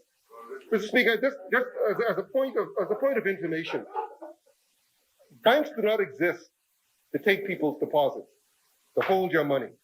It costs the bank to hold your money, but they don't exist for that sole purpose. They take your money and they lend it to other people, for which they charge an interest. And of that interest that they collect from these other people, borrowers, they pay you a portion. And they keep a portion for keeping your money, and they make a profit. That's what they do. That's their business. Basic business. And so to the extent, to the Family Islands in particular, that most Family Islanders don't take loans. They build out of their pockets for the most part. And so the level of loans, listen, I need a point of order here. I'm talking about that. Please, man. Chair recognizes the honorable member for Mangrove Key, Southern Central, on a point of order. I think I need to defend myself. I listened to Honorable member. the member for The point. The member for East Grand Bahama is giving a virtual lecture what banks are in the business of doing. I understand that, but my point is, Mr. Speaker, but we have a difference of opinion on this matter, Mr. Speaker. I am simply asking the member, although he's expressing his view, we have our views also, Mr. Speaker. On this matter is one that I'm asking for empathy in the matter. Honorable member, Speaker, you can't change that. Honorable member, I respect your point of view, but on a point of order, you have to state what the point is and the rule that is being infringed. My point is that I don't need the member for East Grand Bahama to further elucidate what he considers my concern to be. I've already expressed those concerns. When my views at the end of the day, I'm simply asking him through his ministry and the agents of his office to offer some understand and give some sympathy to the challenge we're facing in my constituency. That's all I'm asking for. Thank you, Mr. Speaker. Thank you, Honorable member. Thank you, Mr. Speaker. Mr. Speaker, again, the member is the senior member again. He knows how this goes, right? The reality is, and I wasn't necessarily giving my comments to him. I'm explaining to the general public what the challenge is of trying to get a bank into their community. You know, you may know it. That does not mean that everybody else knows it. Okay? Now, the member spoke about the post office bank. The post office bank has, in fact, still operates. However, there is tremendous challenges with the post office bank, of which that other administration, is well aware. The last administration, well aware, Mr. Speaker. I didn't accuse anybody of anything. Well aware, and there is a Auditor General report that exists in respect to the post office bank. That's not, again, Mr. Speaker, I assure the members that we will look at the post office bank as another a viable option, and we'll see. As I mentioned earlier, we're looking at alternatives and see how we might be able to address the challenge. The member spoke about training for the use of the digital platform. First off, the bank in question has committed that they're going to maintain their ATM network in these communities, and they are going to have local people who are going to manage these ATMs for them. So there will be some level of automatic teller available in these communities. In addition to that, Mr. Speaker, you spoke about training. Mr. Speaker, again, as we said earlier, and it's so appropriate today, we're talking about the future here. When we talk about digital assets and the fintech innovation. Unfortunately for us, we are caught in a circumstance where this pandemic has advanced and accelerated the movement towards digital transactions. It's just the way the world is moving today. And yes, that is going to present some challenges for people who are not technologically advanced. Yes, we need to provide some service to those communities and to those individuals to help them, to bring them along. And where that exists, I would suggest to all the members of Parliament that maybe what you ought to do is to invite these banks, invite the Ministry of Finance, invite the central bank to come into your community and display, maybe even do some trade shows where we can have hands-on training for some of our residents, particularly those who might be challenged, to help them through the process. This is very much a defining moment in our time, but it is not one that we have the luxury of fighting against or ignoring. It's the way the world is moving. The idea about the numbers boys, the gaming industry. Yeah, I do. Yeah, I do. The members said I don't have to answer everything, but I do. The gaming industry has been established and it's been working. However, there is a challenge still with the gaming industry and the banking system, and that is a risk-based challenge for the jurisdiction, and that risk extends to corresponding banking relationships that we must maintain because of the fact that we have to have access to foreign banks in order to conduct business. So it's a risk-based challenge. So I want to assure both members from Exuma and from South Andrews that the Ministry of Finance is not blind, nor do we ignore the challenge that their communities will have, as the other communities will have. As I indicated earlier, we are committed to try and find alternative solutions. I am committed that we will try to expand the education use of the digital sand dollar, which I think is a viable alternative in the interim. And we will continue to try and, as I say, incentivize others to take up some of this space. No one has to tell me about Family Island life.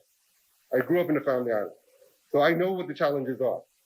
So again, to the member for South Andrews, yes, I understand this is a different day. You may understand some things. Exuma certainly will understand some things, but there are many of us who do not understand. And so providing clarity is important. Mr. Speaker, I don't harass the member for Exuma when he's speaking. I don't understand why he's harassing me. Was he trying to push me off a point? Is he sensitive about something? What's that all about? Anyway, Mr. Speaker, that having been said, Mr. Speaker, it is my pleasure to move for second reading of the Financial and Corporate Services Providers Bill 2020.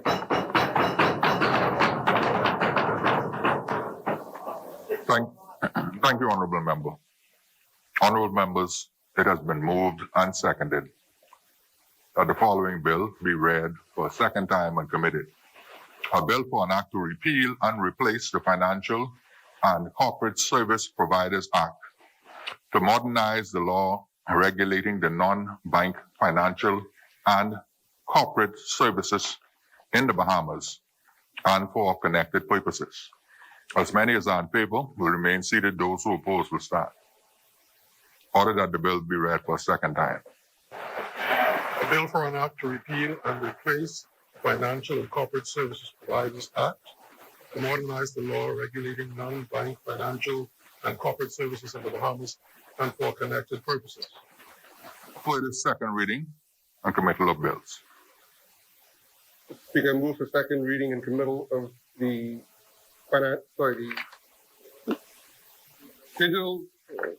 Digital Assets and Registered Exchange Bill 2020. Second. Honorable members, it has been moved and seconded that the following bill be read for a second time and committed.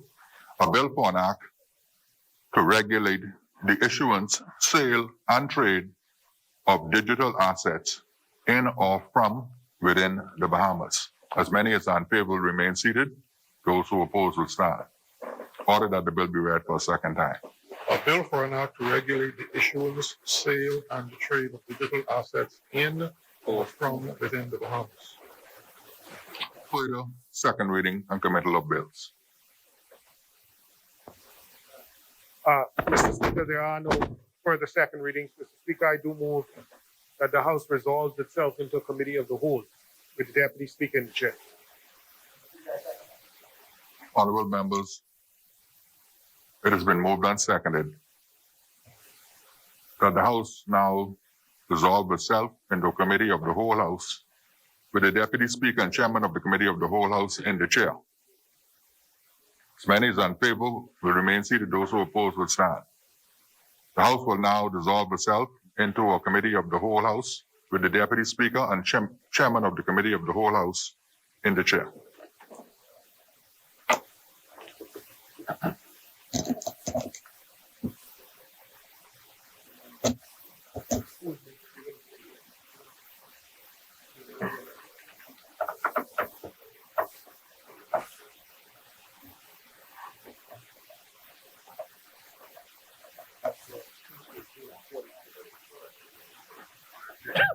Yeah, we got some amendments.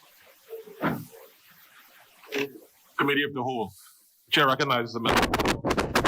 The chair recognizes the member for Bamboo Town. Thank you, Mr. Chair. Mr. Chair, I move that the long title of a bill for an act to repeal and replace the Financial and Corporate Services Providers Act to modernize the law regulating non-banking financial and corporate services in the Bahamas and for connected purposes be agreed. Being moved and seconded that the long title of the bill be agreed. As many members that are in favor remain seated. Those opposing will rise. Long title of the bill is agreed. Mr. Chair, I move that the short title and commencement be agreed. Being moved and seconded that the short title and commencement of the bill be agreed. As many members that are in favor remain seated. Those opposing will rise. The short title and commencement of the bill is agreed. Mr. Chair, I move that clause 2 be agreed. Being moved and seconded that clause 2 of the bill be agreed. Chair recognizes the member for East Grand Bahama. Thank you, Mr. Speaker. Mr. Speaker, Mr. Deputy, I would like to, Mr. Chairman, sir, I'd like to move an amendment to clause 2 of the bill. Item A, in the definition of connected person, 1, delete the word individual and substitute the word person. And 2, insert the word director immediately after the word A. B, in subclause 2A3, delete the word nominee whenever it appears. And C, in subclause 11, insert immediately after the word wallet, the word services.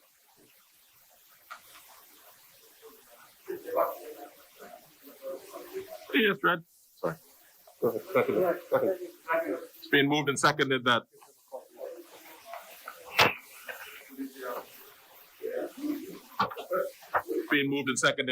clause 2 of the bill be agreed as amended. As many members are in favor remain seated. Those opposing will rise. You can give. Clause 2 of the bill. Clause 2 of the bill is agreed as amended. Mr. Chair, I do now move that clauses 3 through 17 be agreed. Being moved that clause 3 through 17 of the bill be agreed. If many members are in favor, remain seated. Those opposing will rise. Clause 3 through 17 of the bill is agreed. Mr. Chair, I move that clause 18 be agreed. Being moved and seconded that clause 18 of the bill be agreed. The chair recognizes the member for East Grand Bahama. I move that clause 18 be amended as follows. A, in paragraph D, delete the word or. B, in paragraph E, substitute the full stop with a semicolon at the end thereof and insert the word or immediately thereafter. And C, insert immediately after paragraph E the following new paragraph F, registered office or registered agent. Thank you. It's being moved and seconded that clause 18 of the bill be agreed as amended. Many members that are in favor remain seated. Those opposing will rise. Clause 18 is agreed as amended. Mr. Chair, I do now move that clauses 19 through 42 be agreed. Being moved and seconded that clause 19 through 42 of the bill be agreed. Many members that are in favor remain seated. Those opposing will rise. Clause 19 through 42 of the bill is agreed. Mr. Chair, I move that clause 43 be now agreed. The chair recognizes the member for East Grand Bahama. Speaker, I move that clause 43 be amended in subclause 2, delete the word 2019 and substitute the year 2011. It's being moved and seconded that clause 43 of the bill be agreed as amended. As many members that are in favor remain seated. Those opposing will rise. Clause 43 of the bill is agreed as amended. Mr. Chair, I do now move that clauses 44 through 51 be now agreed. It's been moved and seconded that clause 44 through 51 of the bill be agreed. As many members that are in favor remain seated. Those opposing will rise. Clause 44 through 51 of the bill is agreed. Mr. Chair, I do move that the first schedule be agreed. It's been moved and seconded that the first schedule of the bill be agreed. As many members that are in favor remain seated. Those opposing will rise. First schedule of the bill is agreed. Mr. Chair, I move that the second schedule of the bill be agreed. It's been moved and seconded that the second schedule of the bill be agreed. As many members that are in favor remain seated. Those opposing will rise. The second schedule of the bill is agreed. Mr. Chair, I do now move that the bill in its entirety as amended be agreed. It's been moved and seconded that the bill in its entirety as amended be agreed. As many members that are in favor remain seated. Those opposing will rise. The bill is agreed in its entirety as amended. Mr. Chairman, we do now move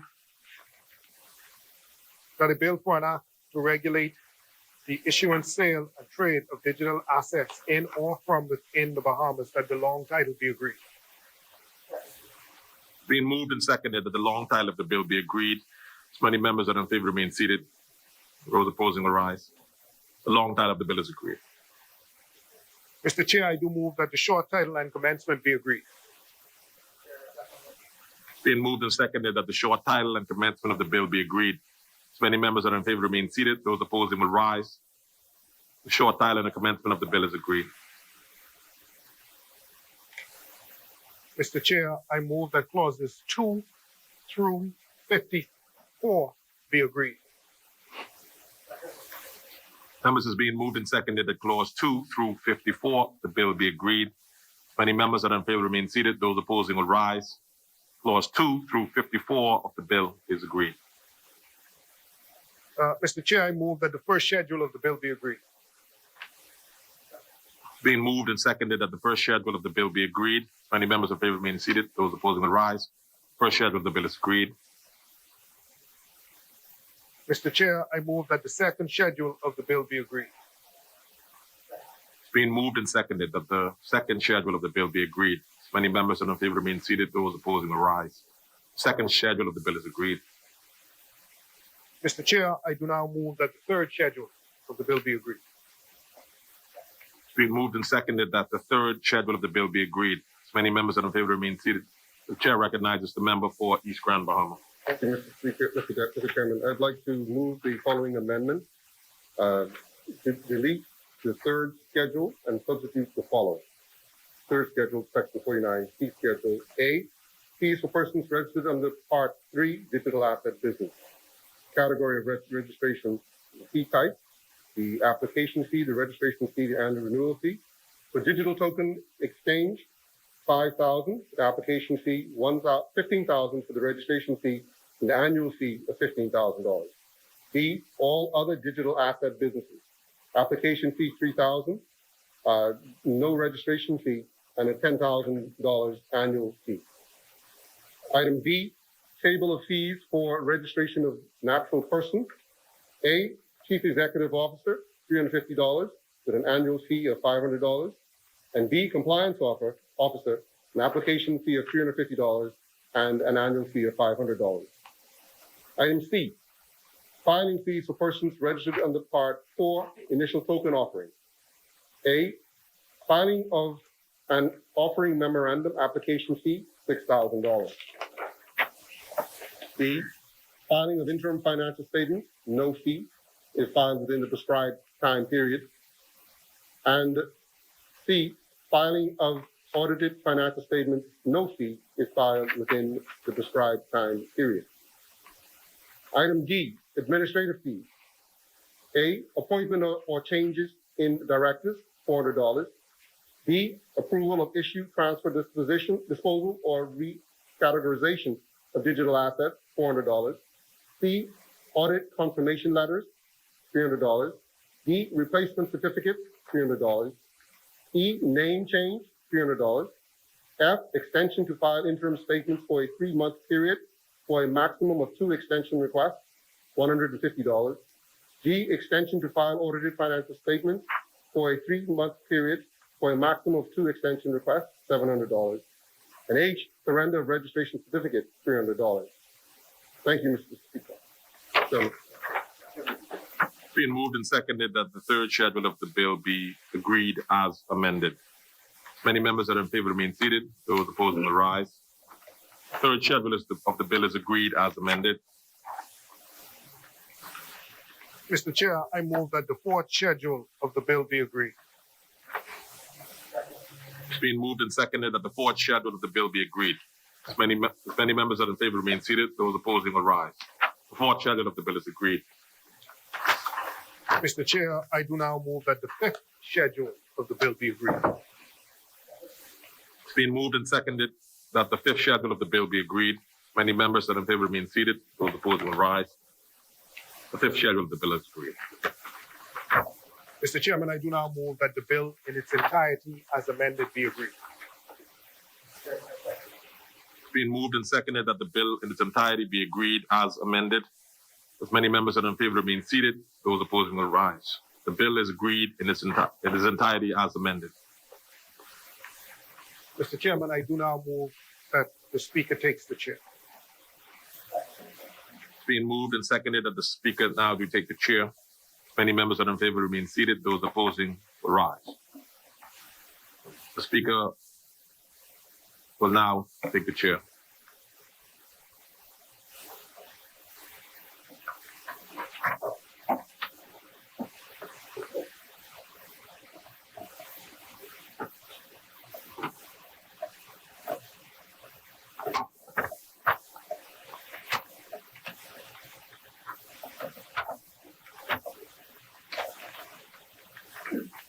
I beg leave to report that the committee has gone through the bills, making amendments thereto.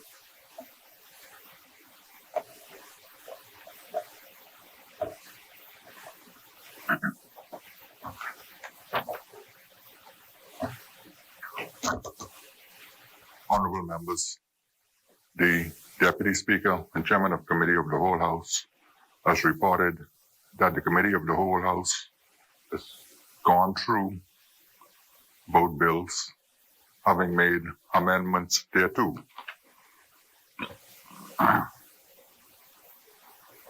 Third reading and passing of bills. The chair recognizes the honorable member for Bamboo Tama. Mr. Speaker, I move for third reading and passing of a bill for an act to repeal and replace the Financial and Cooperative Service Providers Act to modernize the law regulating non-bank financial and cooperative services in the Bahamas and for connected purposes.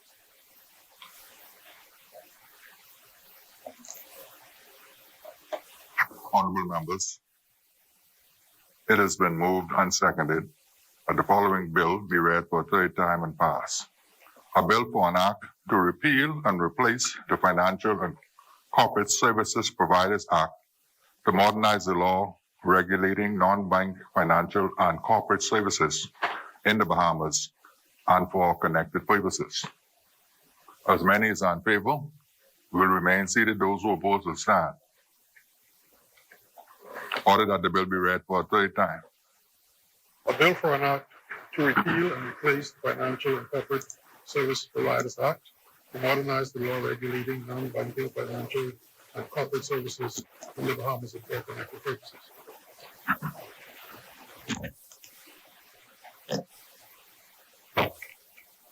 Order that the bill do now pass and the title thereof be declared to be the Financial and Corporate Service Providers Act 2020. For the third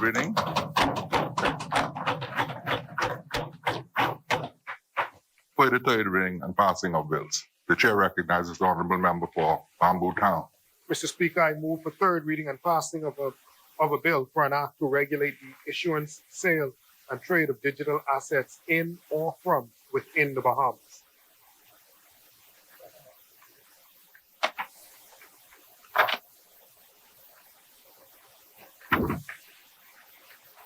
Honorable members, it has been moved and seconded that the following bill be read for a third time and pass. A bill for an act to regulate the issuance, sale, and trade of digital assets in or from within the Bahamas. As many as are in favor will remain seated. Those who oppose will stand. Order that the bill be read for a third time.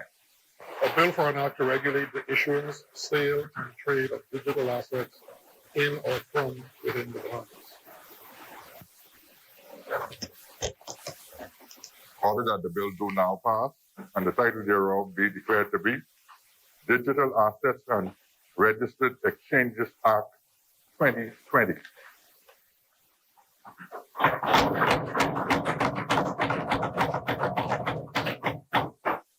For the third reading and passing of bills, chair recognizes the honorable member for Bamboo Town. Mr. Speaker, there are no further third readings. Consideration of Senate amendments, resolutions, member statements. The chair recognizes the honorable member for Central Grand Bahama. Thank you very much, Speaker. I rise on behalf of the good people of Central Grand Bahama. First of all, to offer condolences to the PPM and his family, to the Humes and Lyons family of Pelican Point, the Floor family in Freeport, lost a very good friend, and my own family on Monday lost my aunt at the hospital, Grand Mile Hospital in Freeport, Carolina Lewis, left behind 14 children, so I have a lot of cousins to remember.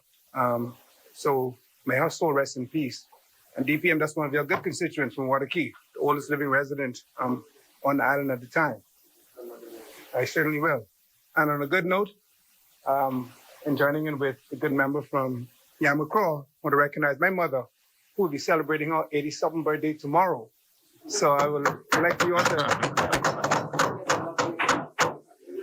80-something. I don't want to encourage the number. I don't want to encourage the numbers playing. So it's just 80-something. You guess whatever the number is. And I would like to just say a special thank you to my volunteers who are helping out at our garden in Grand Bahama, my backyard farm. Every Saturday morning at 9 o'clock, I have between 25 and 30 volunteers assisting me with my backyard farming. And at that garden now we have okra, bananas, cantaloupe, cassava, and we are presently clearing 1 acre of land. And on Saturday, we'll be planting corn there. So I just want to say to the team, no, payment our corn that we make cornmeal and cornbread from. So I want to say to all of you volunteers, thank you very much. I'll be seeing you on Saturday morning. So having said that, Central Grand Bahama says thank you, Mr. Speaker. Thank you, Honorable Member. The chair recognizes the Honorable Member for the Exumas and Ragged Island. Thank you very much, Mr. Speaker. I just want to say to the constituents of Little Exuma, in particular Williamstown, that the matter in relation to the collapse of the bridge that has been circulating widely on social media is in hand. I am pleased to advise that I've spoken with the Minister of Public Works, the Honorable Desmond Bannister, who has indicated that the Ministry of Works is addressing the matter swiftly. We recognize the concern of being cut off at Williamstown from the rest of the island, and therefore I want to assure you that we are in touch daily with the Minister of Works, and the matter is being addressed satisfactorily today. Thank you very much, Mr. Speaker. Thank you, Honorable Member. Further member statement. The chair recognizes the Honorable Member for Southern Shores. Mr. Speaker, thank you very much. Mr. Speaker, there was some recent circulation on social media suggesting that the government of the Bahamas is bringing closure to the urban renewal program. I want to state emphatically here that nothing could be further from the truth. As a matter of fact, throughout this pandemic, the urban renewal program has been a staple working throughout the 10 communities here in New Providence and the other communities throughout Grand Bahama, Bimini, and the Family Islands. So I want to commend Director Russell and his team for the work that they're doing with the youth, the elderly, and persons in need, and to assure Bahamians everywhere that the urban renewal program remains. As for Southern Shores, Mr. Speaker, we have a constituent by the name of Irene Thompson. In April, she lost her granddaughter, and she is now grieving the loss of her daughter. So I want to send condolences to her.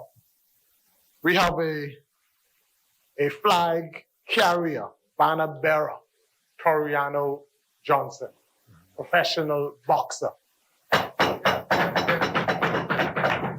Southern Shores is very proud of him. I'm proud of him. He carries the Bahamas flag around the world, and when he's here, he is interested and concerned about our youth, and he's also working with the Department of Gender to say that while he is a boxer, the real thing he wants to fight against is domestic violence. And so recently on the 30th, he was in the main event.